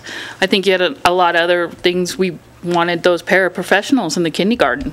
That was real. We wanted that, and we put that in the budget, so we thought we were going to have a deficit with that. So I would rather be pleasantly surprised that we do have an ending fund budget because, like you said, if we fill all of our positions or the social worker grant goes away, there's a lot of factors that we're looking at, and I'm rather be in this position than Clark and Washoe are in their positions. So I appreciate that conservative aspect.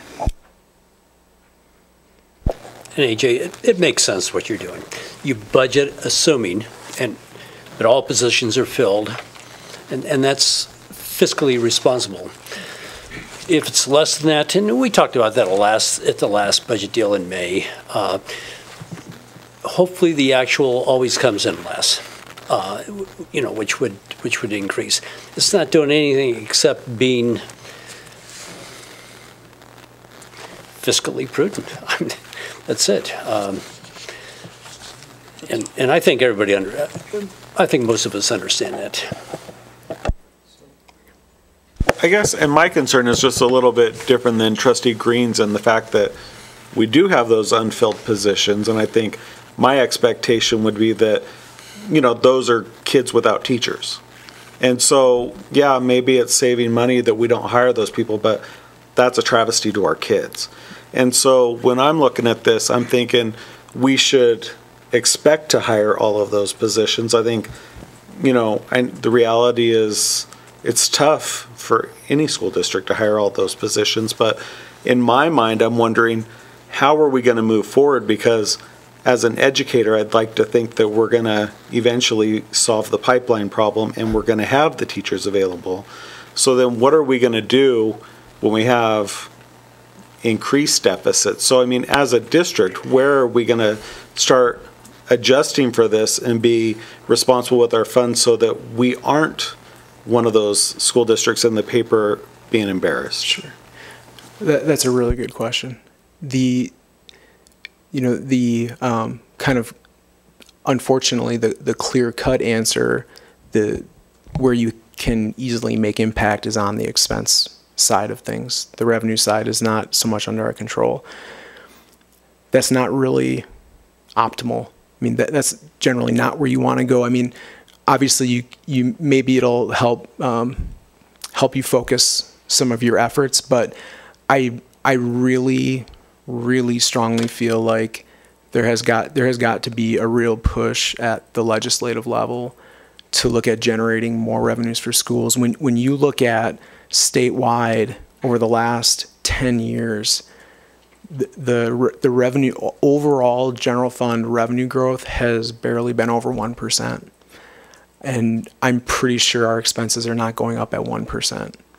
So that's just a tough place to be. Now, again, there's maybe opportunities with PERS. PERS, I think just 7 years ago was at like 21%. It's up to 28%. The PERS system is doing much better right now, so that might bring some opportunities in the near future if that rate would decrease. Health insurance, our employees and Dr. Delphin and Valerie Clark have just done such an outstanding job trying to keep those costs down. So there's things we definitely are doing on the expense side, but I don't believe we have a problem on the expenditure side. I believe we have a serious problem on the revenue side, and I think that's where school districts together are going to have to put a lot of focus.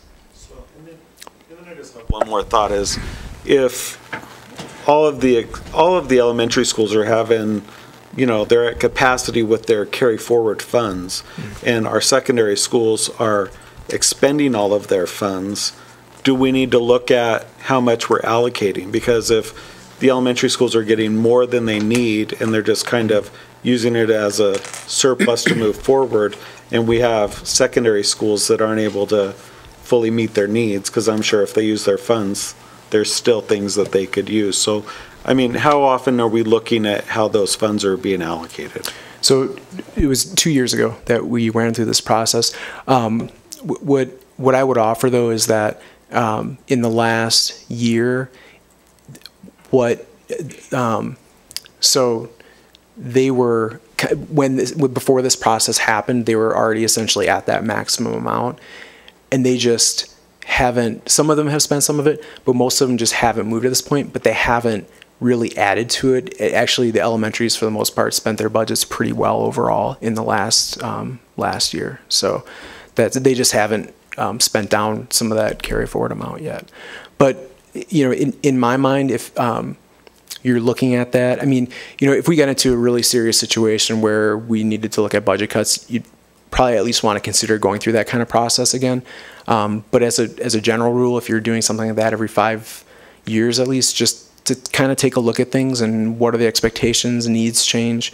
So just to be responsible, I think that's a good practice. In defense of our schools, because we did go over this a couple of years ago, and I feel strong. This is like a reward-based system to, you know, diligently budget your money and save for something that you know your site needs. And so I just personally feel it's absolutely be like encouraging your kid to save their money and then taking the money they saved from them. It sends the wrong message to our people.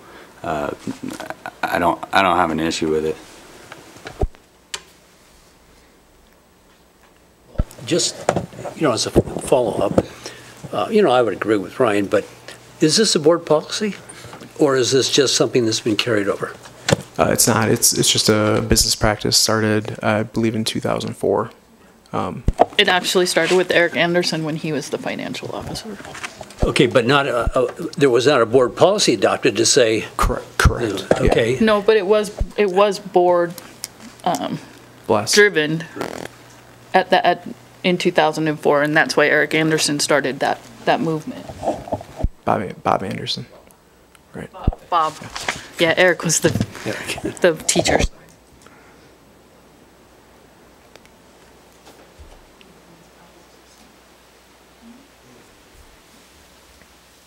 Just a question, because we do have the textbook adoptions coming up.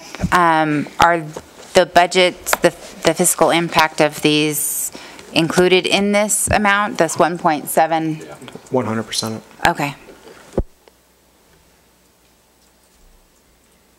And the important thing is what you stated when you began this, one-time expenses. These are not recurring expenses. So I think in the future too, I'll put it down for future bus study. A plan moving forward with obviously all the, I think we've all gone over it a bunch, all these curriculums and why we're up against this, and we just need them everywhere. But moving forward, a legitimate plan to space these out in the future, because we couldn't, this is too much to do in 7 years. Agreed. And I think if I understood Sue, you know, the spacing them out isn't so much spacing them out, it's reeling some in a little tighter maybe, because these things have to be renewed every 7 years or whatever the number was. So it might be that we have to look at building into our budget, you know, do we start looking at some of these at year 4, year 5 to space them out? Sure.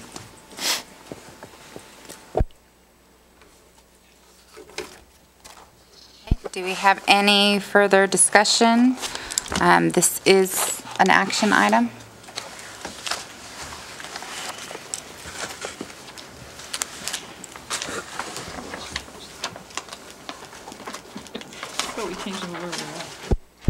I move that the Carson City School District Board of Trustees adopt the augmented and amended budget for fiscal year 2017-2018 by approving the resolution and instructing the Director of Fiscal Services to file the documents as necessary to comply with NRS Chapter 354. Motion by Trustee Wilkie, seconded by Trustee Swerzik. Do we have any further discussion or questions? Go ahead. Yeah, one more, just, it's kind of a rhetorical question because I know it's a lot more work. But when you're preparing, when we're looking at future budgets, I agree with you that we want to err on the conservative side, but being careful not to be too conservative, because I understand Trustee Green's point and I agree with it. But is there a way, as we're doing that, kind of having another budget that says, however, if we tried to zero this thing out and have a balanced budget, this is what it would look like? Oh, sure, yeah. I have budget projections going on a 5-year timeline going out based on, well, I just try to take everything in consideration that I possibly can. And so, you can play with different scenarios and kind of see what the impact would be. It's honestly, it's frustrating to look at sometimes because, really, you're expecting that, again, like I said, the 1% growth in revenues, and you don't expect that on the expense side. So it's, but in year to year, just knowing, exactly where the legislature or whoever is going to put you. So, but yeah, I think, does that answer your question? I'm sorry. Yeah, kind of. I was just wondering, is it feasible to say, okay, here's the budget I'm proposing you to vote on, and then kind of have a, your doppelganger going, however, if you want to balance it out, sure. Here's what's going away. Right. So that we're kind of a little informed going, okay, we can buy into that deficit a little bit more, if you will. Absolutely. Will do. Okay. Is there any other questions or comments? Any public comment? All in favor? Aye. The motion is approved and carries. Thanks, AJ. We'll go ahead and move back now to agenda item 8, discussion and possible action to approve the 2017 9 through 12 science textbook adoption for the Carson City School District. Mrs. Susan Kima. Susan Kima for the record. Mr. Butler and I are excited to bring before the board for your approval the 9-12 committee materials selected for science. Courses represented tonight with samples, and packets that meet the requirements of NRS 397 are biology, chemistry, geoscience, environmental and forensic science, physics, astronomy, anatomy, and I think that's it. I'd like to give a special thank you while you're taking a look at those materials to Mr. Butler for his leadership and leading the group through this adoption process. He did this also with the 6 through 8. This is no small feat. And I know he had support from Mr. Scott Vickery, Department Chair at Carson High School. I'd also like to, while you're looking through the materials, thank the entire science departments from Pioneer and Carson High School, because those teachers were the ones that served on the committees per NRS. They're the ones that picked the high quality rigorous materials, which meets the requirements of the Nevada Academic Content Standards for science that are based on the next generation science standards. If you would, I'm not going to read every name from each of those committees. They're listed by course in your executive summary as well as in your packet. But I do need to give a compliment to the group. Last week I think was compliment week, but they had, the science department had presentations for materials on December 4th. English had presentations for their upcoming adoption on December 4th downstairs. One's upstairs, one's downstairs. And you're going to hear this when I bring English before the board again, but it's okay to repeat a compliment twice. But I had 2 different textbook companies with 2 different adoptions, with 2 different groups of people, 2 different content areas, say to me the same thing. One, they have never been in a room where such a large group of people all were on the same page. The second compliment was that the questions that our teachers asked were at such a level or such a depth of knowledge that required the presentation to be at a different level on the part of the textbook company. Usually they're a little more surfacey. And so, to me, I get excited about that because that was a compliment to the process that we have put in place regarding curriculum development, people coming together and deciding what's important regarding the standards and what they mean, as well as the development of the assessment, and then picking materials. It made our teachers better consumers, and they themselves would say that. They were able to look a little more discerning at the materials to determine what it is they need because of the curriculum work that they did before. So that's a compliment to the system and a thank you for your support. Parents on our textbook adoption committee for 9 through 12 science were John Beckadal, Shauna Roski, and Yvonne Freeman, and Aaron Covington, who teaches at UNR and helped us out with our physics. So we'd like to give a little shout out there. Thank you to those parents for taking time to spend with our teachers and the materials, and Mr. Butler going over that and having that parent voice. The timeline is on each of the on each of the course outlines for you. We put out a request for proposal in the summer. Teachers started looking at materials in August. Decisions were made late November and December 4th. We had publisher presentations. We had put out a public notice for public comment, and we didn't have any public comment on the materials. And then tonight I'm here before you seeking an adoption for the materials, and if we have that approval, we're going to try to submit the materials for a January 18th state board adoption. Total project submitted to you tonight is $225,000. And at this time, unless you have questions on me, I'm going to turn it over to Mr. Butler to talk a little bit more about maybe the materials and the process. Good evening, Madam President, members of the board. Process is very similar to what we talked about last month with the middle schools.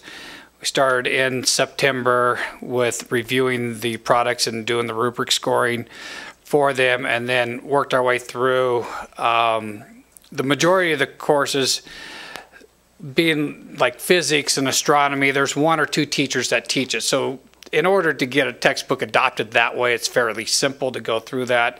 When you're just talking 1 or 2 teachers reviewing it and then having a peer go through and review it with them, it's a little easier process than when you talk about chemistry or biology course where we have multiple teachers going through that review process. But like the middle school, this group of teachers work very well together, and we're able to come through to a common thought process. One of the things you'll notice on there is you won't see honors chemistry on there. There's a reason behind that. We have a very strong honors chemistry course already developed, and the textbook that they would have adopted is the identical one that the Chemistry 100 teachers picked. So honors chemistry said, we have a solid course. We can borrow textbooks if we need to. So at this point they said, let's skip it. We're good with what we have, because we will need to come back and look at AP chemistry to adjust and look at a new textbook for that on the next round. And so they felt in that case they were in really good shape here. We also, not on there, but both of those are already budgeted in that number that you have, so there should still be no surprises when we looked at the other. The other one that is honors biology isn't on there yet. We haven't made a final decision. We are still looking at 3 to 4 textbooks that we're trying to make a final decision on, and we'll look at those ones finishing up probably mid-January on that one. Yeah.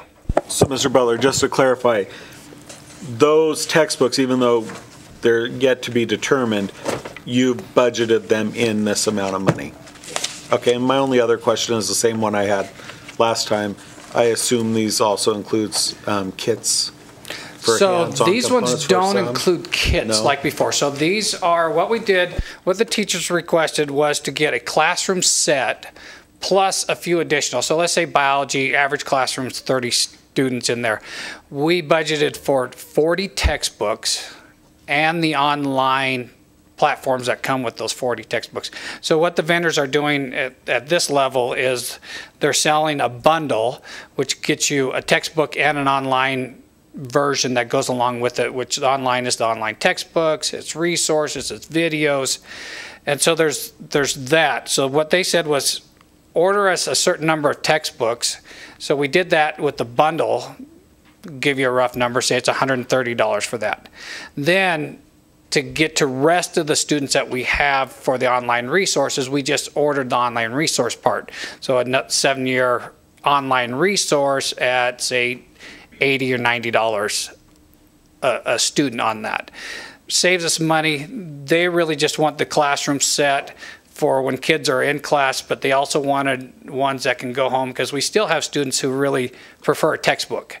So they can do a checkout program with them, they can take a textbook home, but to order in like you would in the past and order in 400 textbooks so everybody can take one home just isn't our reality anymore. So the teachers are okay with this, basically? Their recommendation. Okay. Can you speak to the value of having like the MIUs or the learning guides to help guide this process, or was that helpful? Yeah, in picking these? That's a big part of, so when we looked at it, we looked at the Nevada academic contents, how it tied in with the NGSS, because for us they're almost identically aligned, how they tied in, and then what the work that we did prior to doing the textbook adoption. So if you read the summaries in there, it all talks about, almost every one of them talks about that as one of the components that we looked at was how it already aligns to the work we've done, so we do not have to go back and redo. That doesn't mean there's not going to be tweaks with it, because there's going to be. We have new textbooks coming hopefully, so there will be some adjustments, but full scale, I'm not seeing a full scale modification. The only place that could happen would be with biology.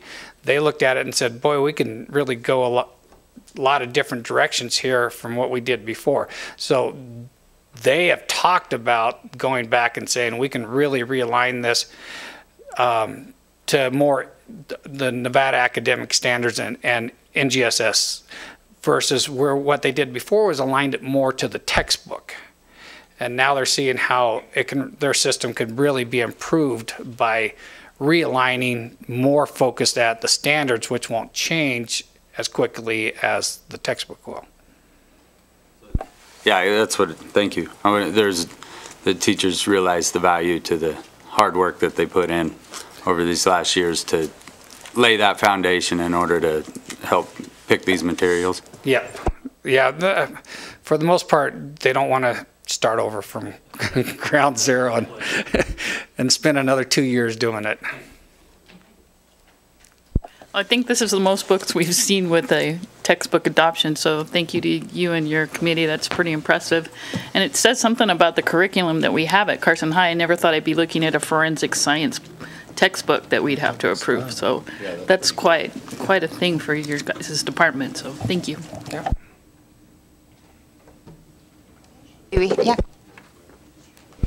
I move that the Carson City School District Board of Trustees approve the recommended textbook adoption committee selection of the 2017 9 to 12 science textbooks for Carson City High School.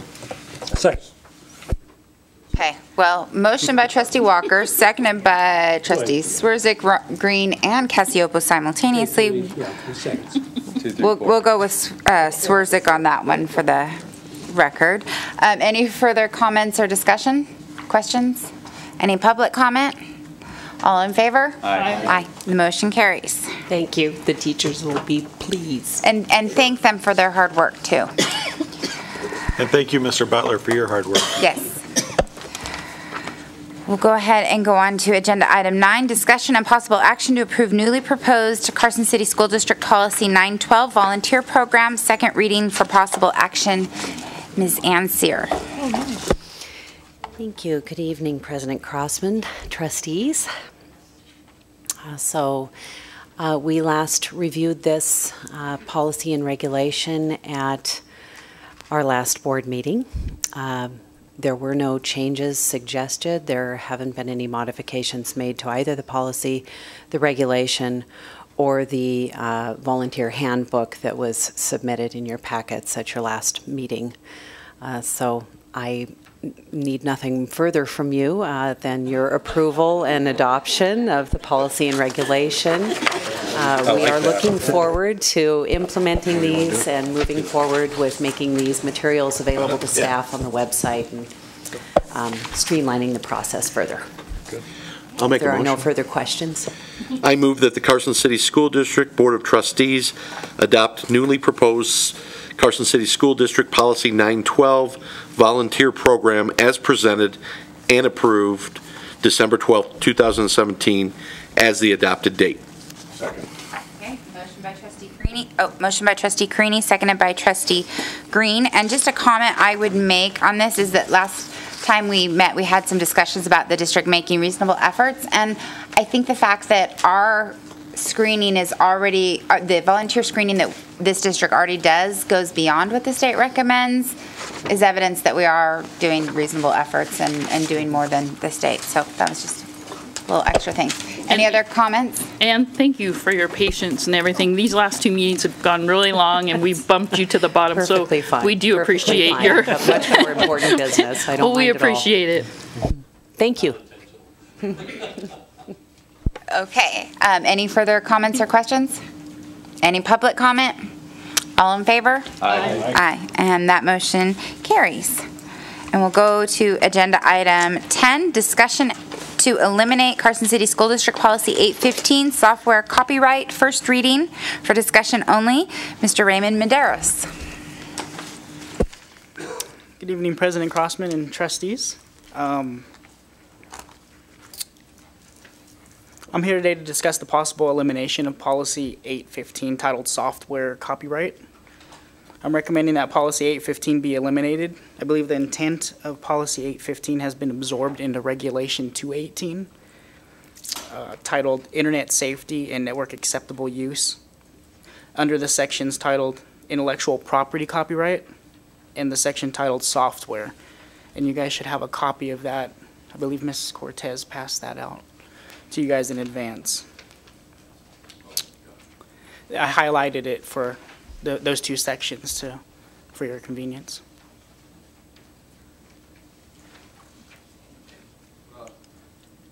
I guess my question, because policy is, just to put it out there, policy is something that we make to guide the district and the regulations within it. We don't have control over if the regulations change. So, well, I'd agree with you, the intent is there. It could more easily go away. So I guess we have to decide if we think that we still need something that gives it oversight.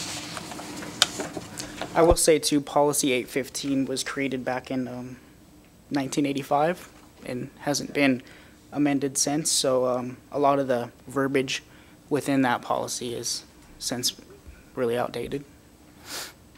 I didn't look it up before, but Regulation 218, is there a corresponding Policy 218? Yes, there's a corresponding policy to it. That would have that, then that would cover our policy. Yeah. And it would eliminate the redundancy.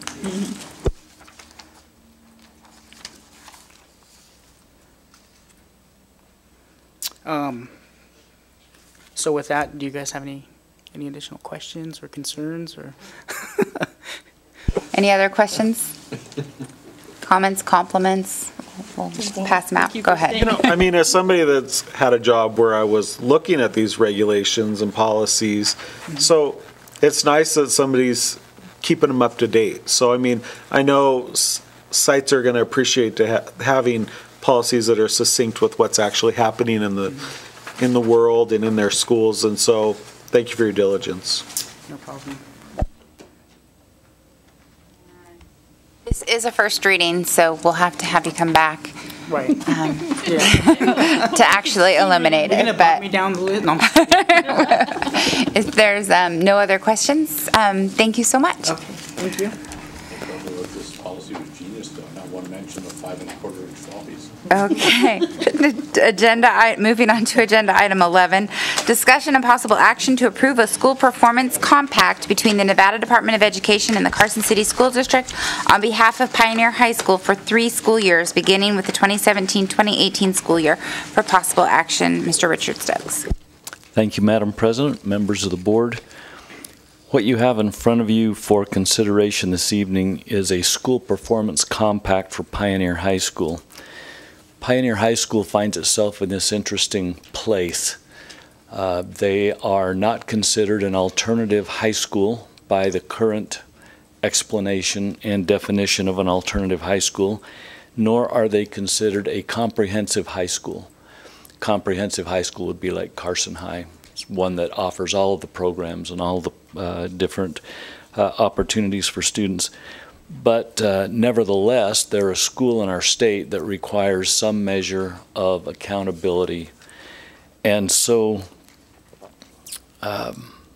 this compact has been developed by the Department of Education to help clarify and make sure that not only the school but also the Department of Ed knows what the other is doing during the course of the next 3 years. And so this compact does just that. It sets out and identifies the expectations for the next 3 years, and it identifies what happens if the school fails to meet the obligations of the compact. It also describes what happens if the school wants out of the compact. And so it's actually a good document in terms of understanding what, especially for a school like Pioneer that is in that interesting situation of not necessarily being a alternative high school, nor is it considered a comprehensive high school.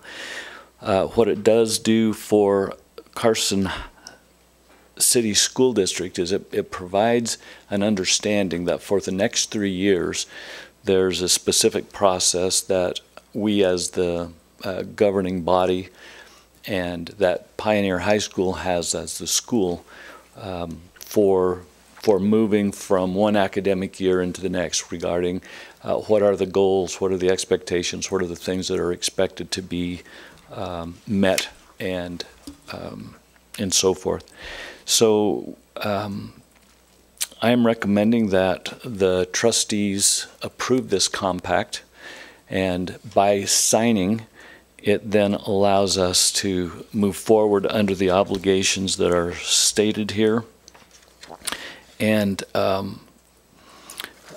as we spoke with the officials from the Department of Ed, they recognized the fact that Pioneer High School is in this really nice improvement trajectory. In 2014, their graduation rates were under 50%. Now their graduation rate is over 80%. And ultimately, what the department is hoping to see is that Pioneer High School, depending on what the new rules are for the star ranking system, actually reaches a 3-star ranking, which then puts them on par with being an adequate performing school.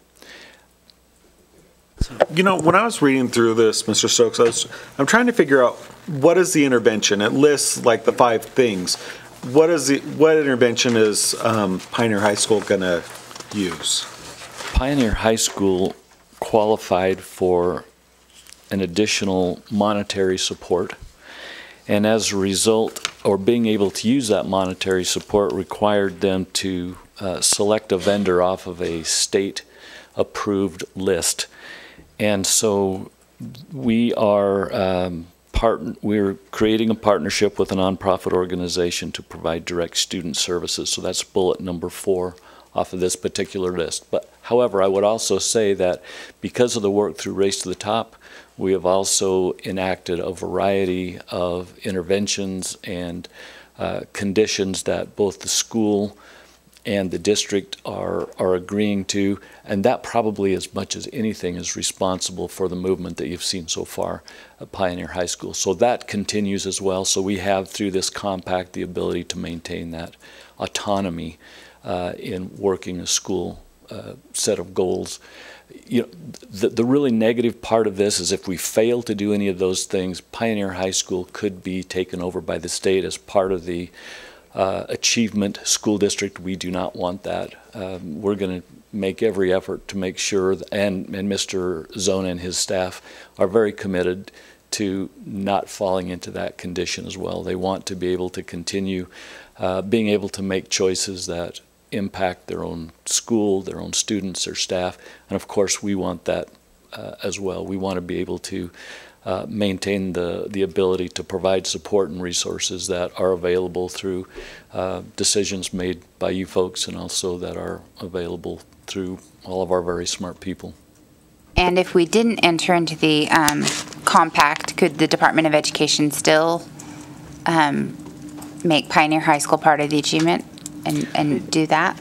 I don't think that that would happen, just given our conversations, because they look at Pioneer High School as a, kind of a rising star, a school that is well on its way to meeting higher accountability standards.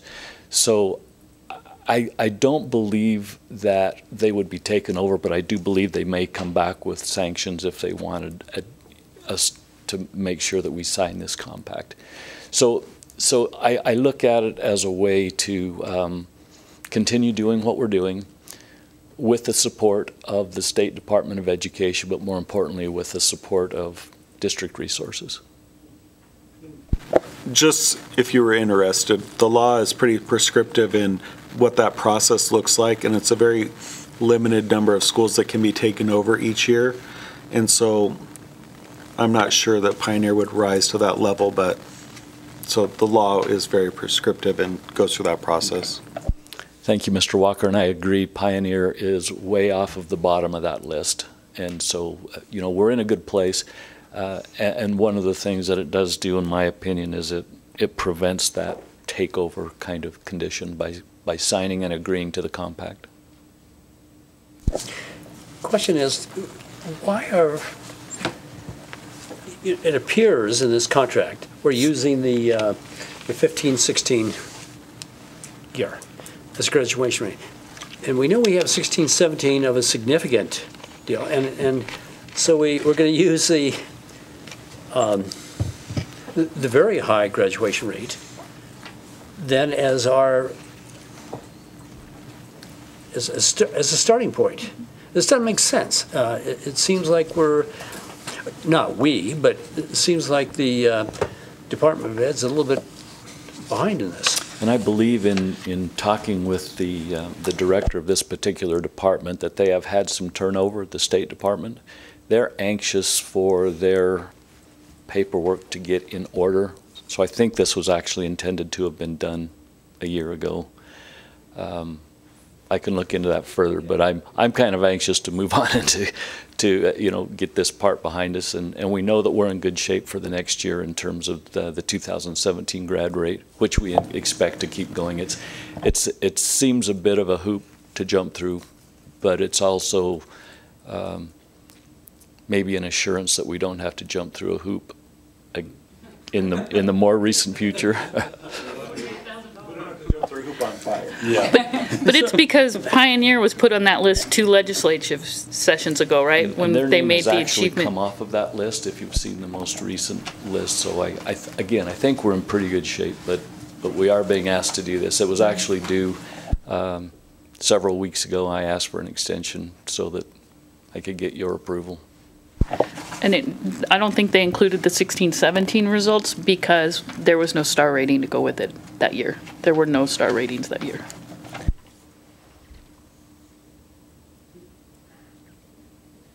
So just let me understand this. For year 1, which is the current year we're in, Pioneer High School will have the 2017 index score, which we don't have. However, it's not here, plus 1/3 of the distance to a 3-star. We might already be a 3-star. We may. We won't know that until March. I'm sorry. I wished it made sense.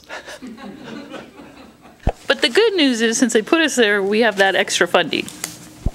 Yes. Right? Yes. So that, and I believe we've already expended a portion of that. The 40,000. Yes, we're contracted with a firm called CTAC. They worked with Washoe County on their evaluation system. We're using them over at Pioneer to evaluate instruction. putting together a walkthrough tool that supports the NEPF, but also looks at instruction so we can collect data on that on a more regular basis. And also working together with the school support team that we already put in place through the Race to the Top project to build that partnership so that they see that there's work already been done. Because before they walked in, we went from 52 to or 54 to 72% as far as a graduation rate before they walked in. But Mr. Stokes is correct. The state's catching up on the paperwork. Even though the process, they have been identified a year ago, we have dealt with Dr. Perdere has set up the contract. We've been working with CTAC all year. The state needs the paperwork to back up that compact. Now, the advantage there too is that we have 3 years with that 3-star rating. We need to be at that 3-star rating, but it also gives us some type of immunity from that achievement school district, and it gives us a chance to take some risks without being punished if they don't work.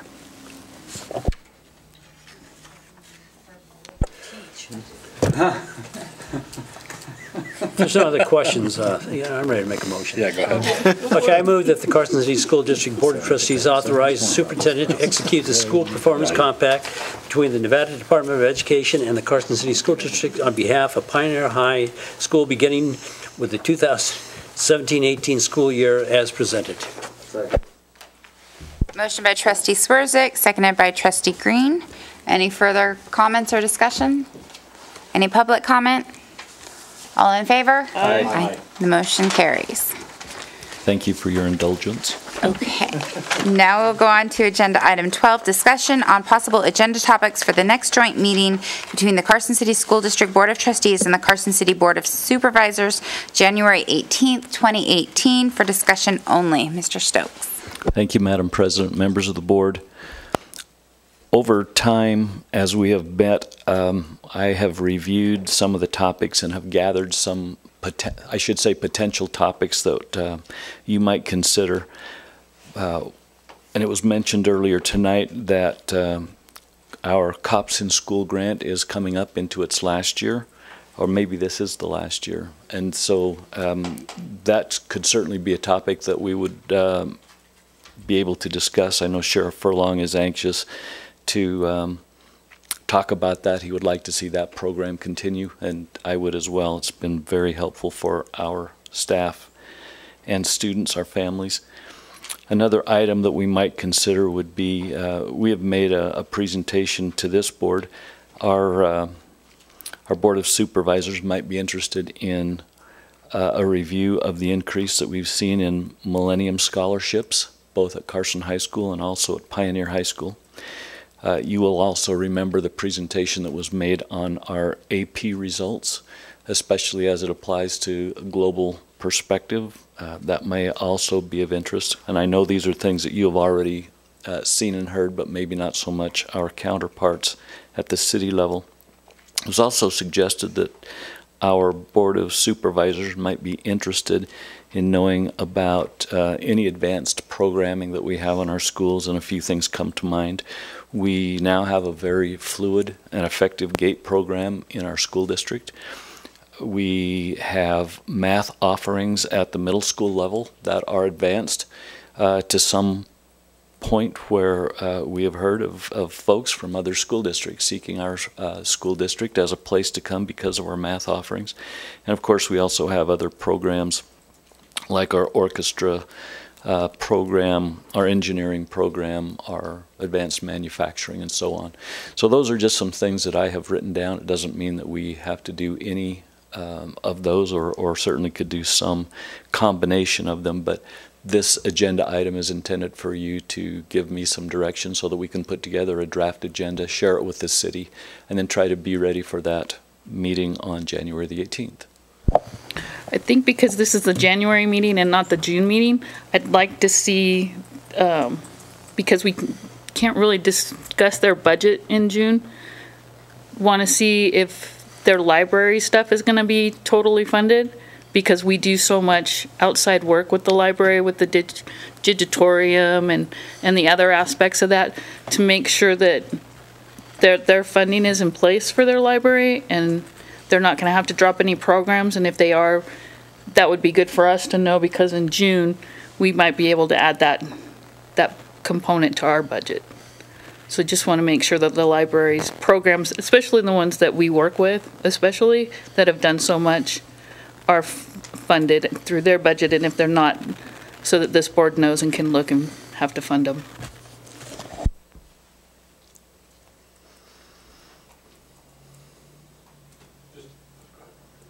So just a question, have we reached out to them? I know sometimes in between meetings, you know, they comment on, you know, boy, we'd like to hear some of this, not so much this again. Have we reached out to them to see what topics might interest them, so we're not guessing what they want to hear? Sure. I do not have any information from them at this point, but we have a little time between now and the 18th, and I could certainly put some of those in a statement out to you folks as I do an update to let you know, and you could give me feedback. You know, I think what you just suggested, you know, that list, I think they're all important, because the whole intent with the Board of Supervisors and the school board, as well as the Library Board of Trustees, all focused on strategic plans, quality of life, why would people want to come here and stay here? And I think what you just mentioned was a big step toward that, because you're addressing the community in full partnership. You're going through a lot of things that have happened to why people would want to come to Carson City. And it's because we've aligned with the Board of Supervisors, quality of life, the arts, and the Library Board of Trustees. So piggybacking on that, we might want to do a presentation about our school-based health center now that it's up and running for the last year too, because I know that works closely with the Carson City Health Department too. So that might be another aspect.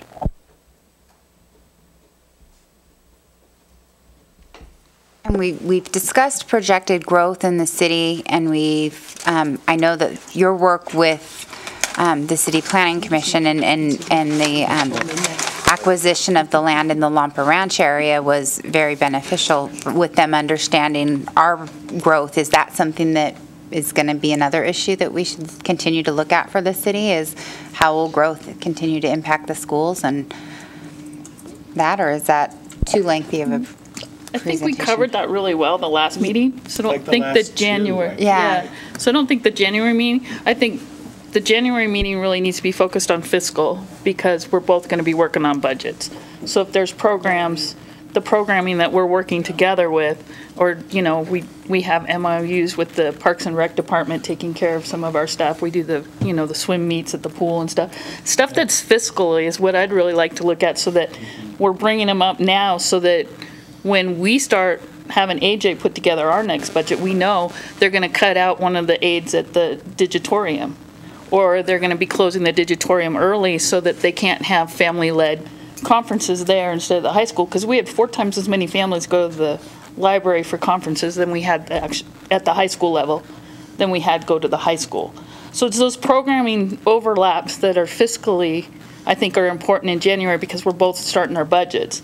And stuff like growth and other things I could see doing in June, because that's kind of our feel-good, find out where everybody's at kind of thing. But I think the January one is real important fiscally, because we're both working on budgets. And I think we need to know that, you know, what they're looking at, if they're going to come up with a deficit of something, is that a program or something that we feel so strongly about that we want to do.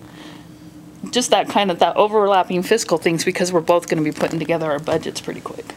And we can't discuss those in June, which we've tried, because budgets are pretty well already set.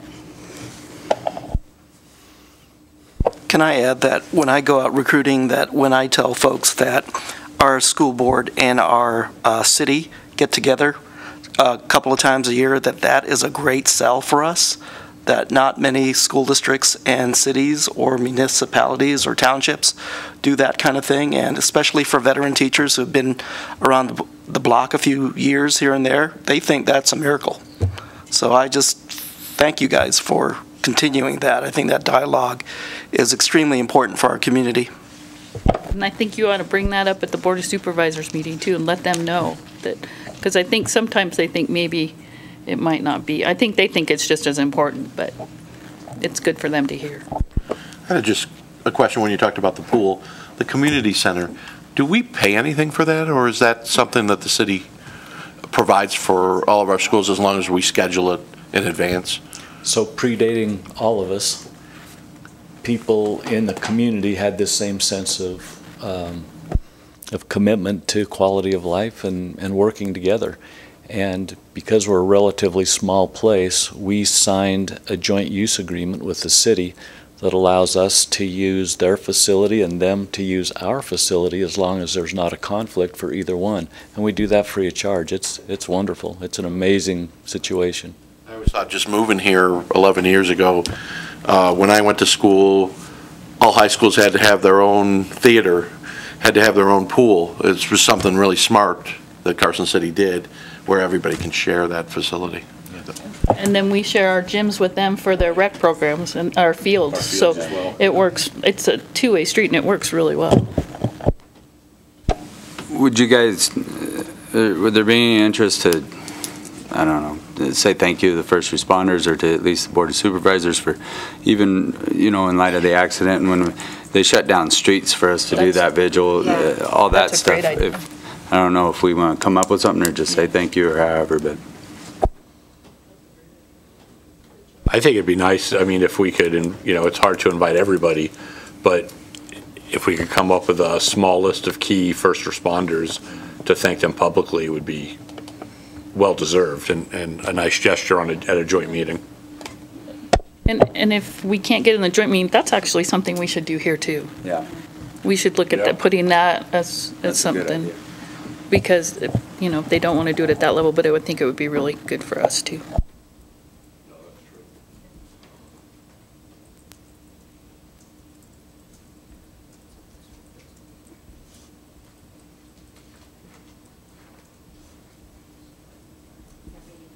Thinking still, any more thoughts? Or I think go ahead and feel free to submit any additional ideas for this to Mr. Stokes, and we can go ahead and. Thank you. Sure, thank you. Thank you. We'll go ahead to agenda item. We did 13 and 14, so now we're on 15. Discussion and possible action on the superintendent's annual evaluation for the 2017 calendar year for possible action. So this is the first time we've compiled this in advance since I've been here.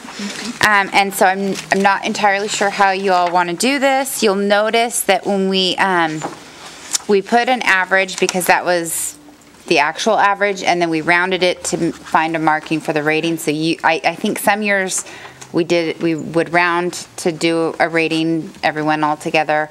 I don't know what you guys prefer to do, so that's why they're both there, so that you can decide.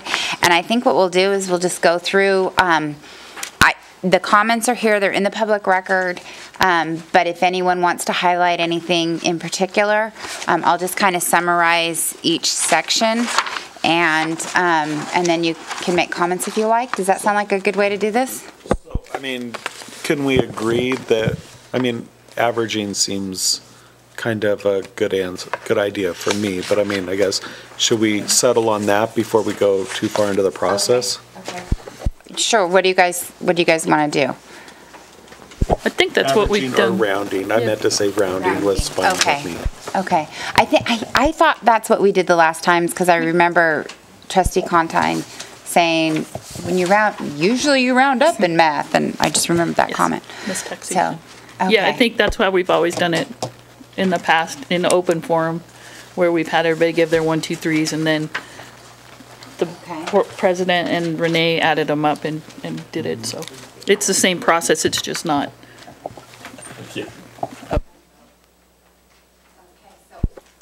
We'll go with the rounded average, and I'll go ahead and start with the leadership and district culture area of the evaluation. And on this, the trustees averaged very satisfactory. Do we have any comments on this particular section of the evaluation?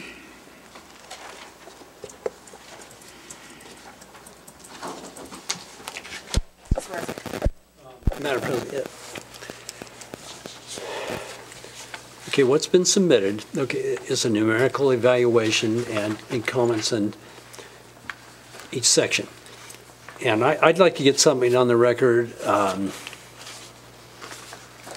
in addition as to comments reviewing a professional, and in this case, a professional is our superintendent of schools, which deals with leadership and student achievement and success, management, organization.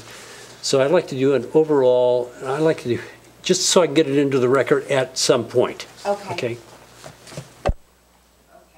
So, do you want to do that after we go through each section, or highlight, with the concluding, I'll let you. Why don't you just do those comments?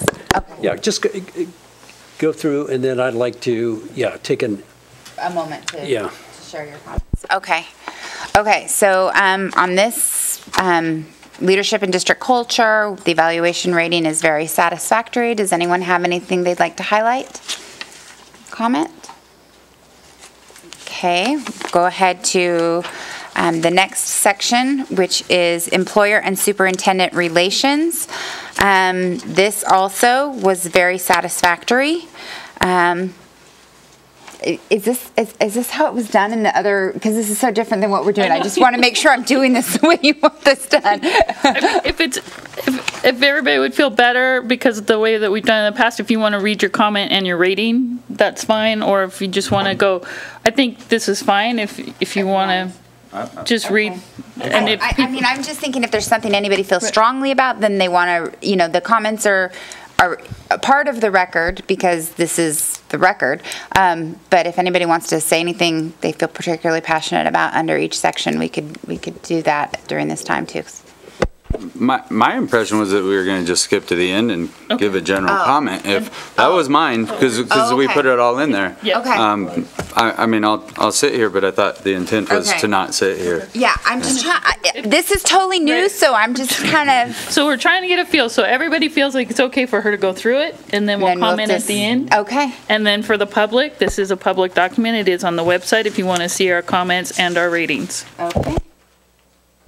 Okay, and then, so that was employer superintendent relations, very satisfactory. Community relations and communication, this also was very satisfactory. And then just, I'll put this out there just as a disclaimer, I really do appreciate the public information officer position and how that's added to our communication. And I have to disclose that he is my brother, but I feel strongly about that position, even if it was someone other than my brother in that position. So I just disclosed that there. So hopefully that covers that. Any other comments on here that anybody wants to hit? Okay. Organizational management, very satisfactory. And education program and curriculum planning development, very satisfactory. Instructional leadership, professional and leadership development, very satisfactory. Human resources management, staff and personal relations, very satisfactory. Values and ethics leadership, superior. Financial management and business matters, superior. Management and implementation of strategic plan, very satisfactory. Student achievement, satisfactory.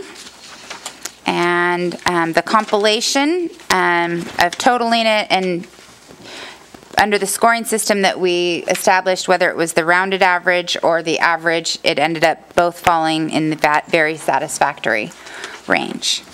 So, very satisfactory evaluation, Mr. Stokes. Do we have any particular comments? Is this when you would like to share your comments, Mr. Swerzik? Well, yeah, I think that Ryan may have some. Okay. I don't know if you want to just go down the. Okay. Down the. I'm good. Okay. I'll just make a quick one. Mine's real quick. Okay. Okay. Just involving math. It's not going to change the score or anything. Sum it up. But at the end, when we have a average of 33.43, and the rounded average was 34. Probably it should be 33. It doesn't affect the rating. It's still in the very satisfactory range. Yeah, just, oops, sorry, just math. Okay. Thank you.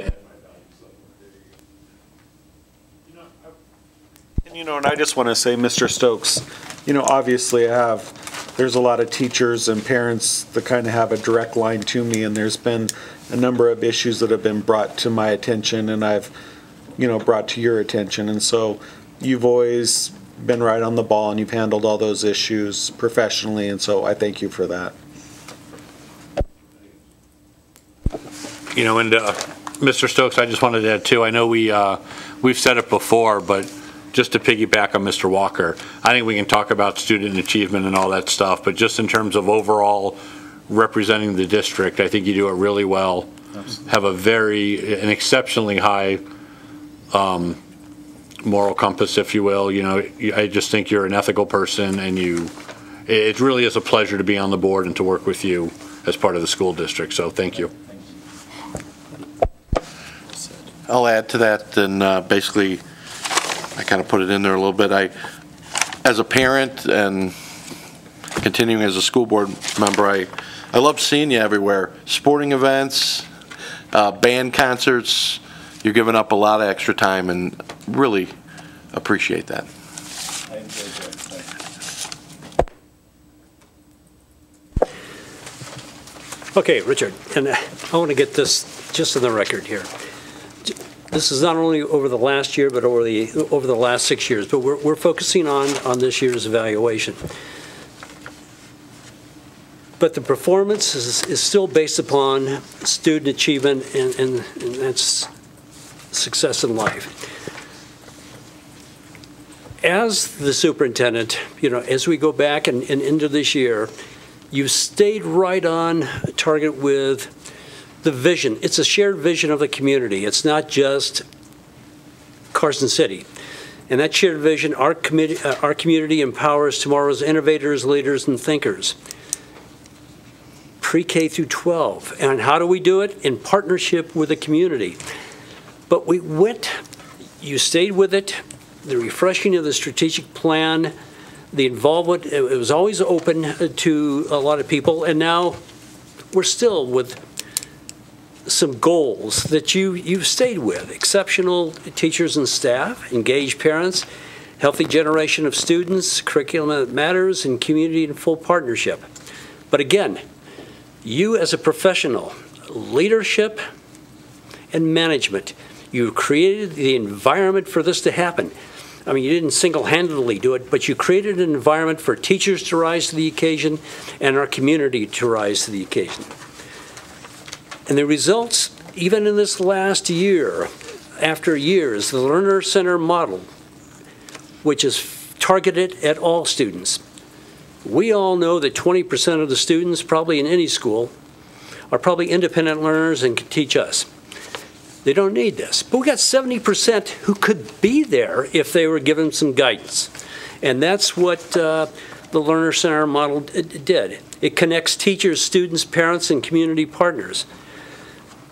That undertaking in itself, and I'm looking at even in this year, there was a lot of resistance. But you stayed the course as a professional to say, does it benefit the students? And it does. And it's right back to where we want to be. It provides for teachers to work together to establish and update curriculum. We talked about that here today. We didn't have that before. Everybody meant well. They did their own thing. And hopefully, it helped our students. Now we've got the pre-K through 12 as foundational, and we have elements that were put together, and but it was done by the teachers. But again, as a leader, you provided that environment for that to happen. At our last board meeting, provides for these learning guides. And we heard from the teachers, administrators, and students. It addressed really thinking patterns, and it goes back to our vision. If our community empowers innovators, leaders, and thinkers, we have to give them some tools and skills of how to do that. You created that environment for that to happen. These learning guides, as we talked about now, is a learning tool for life. And I'm talking about all the students. They have something. Targeted goals. They're asking questions no matter what they do in life. Essential questions and assessments. They can do this themselves. It becomes part of their life. You created that environment for that to happen. The social emotional learning part of this. The legislature mandated it in 2015, but we in our strategic plan started in 2012, put that in as part of that healthy generations of students, physical, social, emotional learning. Then came the social workers. But part of that, suicide policies, I mean, things go well beyond what most superintendents would actually do. Some of the results, you alluded to it today, the AP, not only a number of students, number of courses, but for those actually in the courses taking that final test, we're above the state average, the national average, and the global average. That is significant. And again, you created it for that to unfold. We now have, as far as community partners, well over 180 community partners that are willing to jump in, not only in STEM, but even the manufacturers said we'll go beyond that. We'll give the students an introduction to global operations. That again is you as a leader. The manufacturers all appreciate you as a superintendent, and in your, you present yourself and the school district in a way that these people want to help. Even this last year, we recognize the teachers of the year, but you brought in, how about students of the year? And we recognize those. We recognize the students and encourage that. This whole program that continues where students receive academic letters in addition to the athletic letters. When I went to school, it was just an athletic letter. But academics is something that is significant. And that not only did you provide that environment for that to happen, and our National Honor Society, through all of this, when I looked, even this year, the diversity of the students, it represents the demographics of our school. It's not one particular race or what have you. It is now a reflection of all of the all of the diversity and all the demographics of our community. And we have, in addition, a continuation and a significant area for students to pursue not only AP courses but the Jump Start program. What kids, it may sound insignificant, but when they can receive an AA degree before they receive their high school degree, that's something that again, you provided that environment. It was started, but it continued this year in a more substantive way. On the standardized tests, and I'm one that really goes after standardized tests because it's one part. That's the SBAC scores and the ACT scores.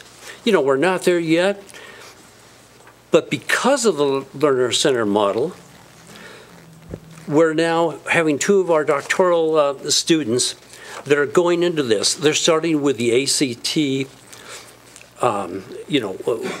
the assessments, the SBAC. They're working backwards to see if, again, the teachers would improve or strengthen the curriculum to meet those.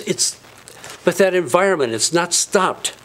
The goals are to increase, and there's a way that is currently being done to increase those. The graduation rates, and that trend has gone up. Again, it's through teachers working with teachers. And that's all come about in the Learner Center model. And again, I go back to somebody had to be a leader to let that happen and to stay the course with all the resistance that came along with it. And you did. And I think that's important to get on, just get on record. In addition, with the SBACs, as far as stuff being done at UNR, we had 2 teachers that you brought up, Jennifer Joseph and Susan Squires, writing across the curriculum. But again, everybody working together to say there's got to be another approach and one that can take us up there. Again, that happened.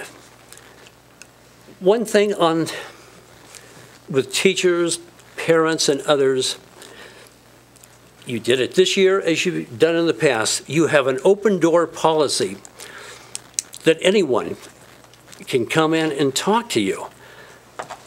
That doesn't happen in a lot of places. But you've opened it up and you take it seriously, and people walk away feeling good. And lastly, you provided for an environment of safe schools, whether it's a single point of entries in the actual facility, the sheriff's resource officers, the safe school professionals. You created that environment where all of us are looking out for each other, whether it's janitors, maintenance people, teachers. Everybody is focused on that clear vision of safe schools. And I think that needs to be put on the record with your evaluation. For me, and I think probably the rest of the board would probably agree. You're exceptional, and and we're extremely fortunate to have you. And I say we, the community, and it goes back to our strategic plan, our community. So, thank you. Thank you, Trustee Swerzik. Do we have any other comments? Madam President, if I could just address the board. Thank you all for your very generous comments. But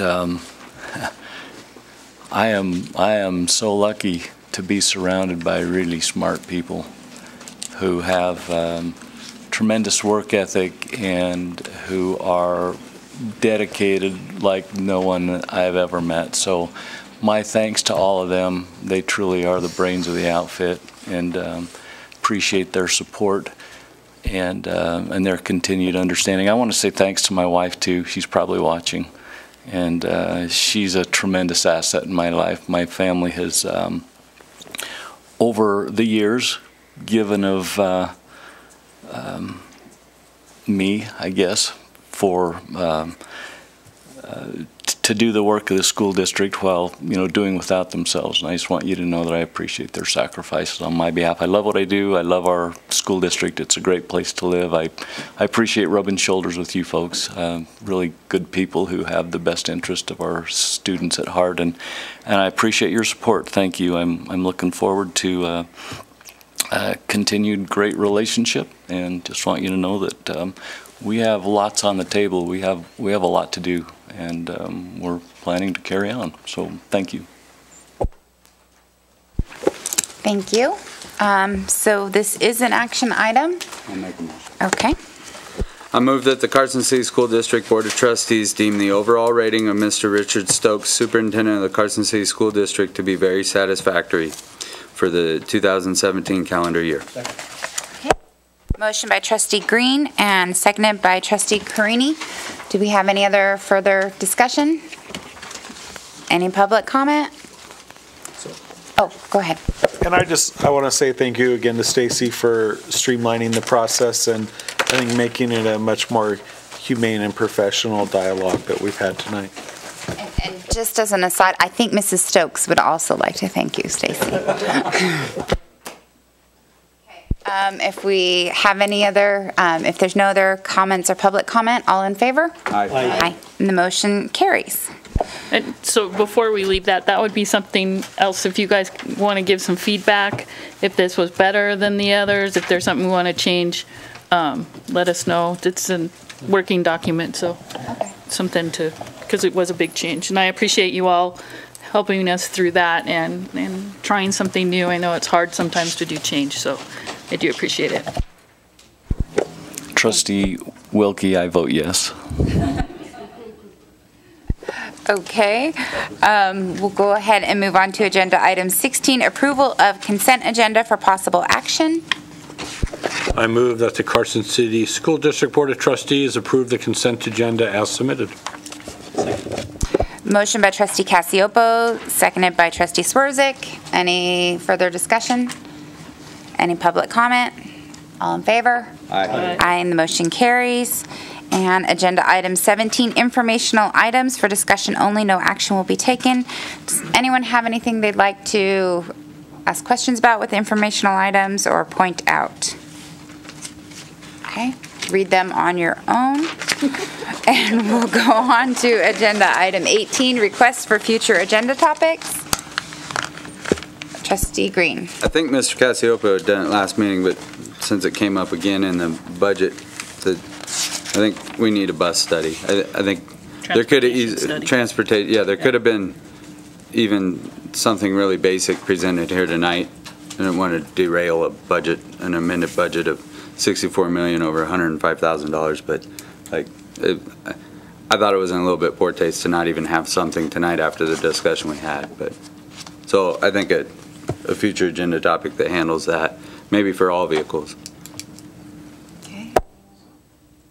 You know, I was talking with Trustee Cassiopo after his discussion about the budgeting process, and one of the things I was thinking would be beneficial is maybe in April to have a board workshop where we kind of look at different scenarios as you're formulating that budget, and then we kind of go into May all kind of being in the know. Probably earlier than April, though, because the one budget's due, what, May 15th? April 15th. Tentative. So may we have those discussions maybe in February. Late February, March? The tentative budget isn't, actually doesn't, that's a discussion item. It doesn't require board approval. It's just we have to show taxation that we've done something preparing, essentially, but it kind of gets you ready for May. So I think April probably, I mean, you could do, the presentation of the tentative budget could be a workshop if that first meeting in April, or if you prefer it to be like in May leading up to the tentative budget. I mean, whatever you want is fine, but I think either would work. I'd prefer like a workshop to not this like where we like literally can like talk and work. I know it's going to be an open meeting, but I think if we format it less meeting like it right down to the seating, you know, you're all educators and thoughtful. You should know how to facilitate conversation between us better than like this format pre-board meeting, you know. So would that be something that you'd want on a different day, or would that be something that you want at like 5 o'clock on a board day? 5 o'clock on a board day, I would think.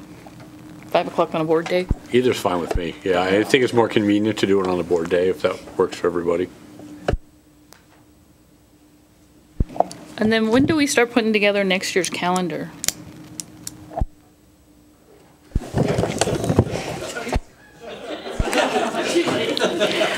My goal is to have it at the second board meeting in January. Last year we did it in the first board meeting in January. I used the December principals meeting to run it by that stakeholder group, but with all the textbook information and the star rating pieces, I'll have it ready for the first principals meeting in January and then bring it to the board the second meeting in January. Any other requests for future agenda topics? Okay. We'll go ahead and move on to agenda item 19, adjournment. Everyone, go have a Merry Christmas and a Happy New Year. And tonight is the first night of Hanukkah, so I really liked Mrs. Bourne's selection tonight that she had us. So happy Hanukkah, too. We can't leave. Oh. Because Ryan wants to get out of here because he's going to Mexico, so we need to at least go till midnight. No. We can do this.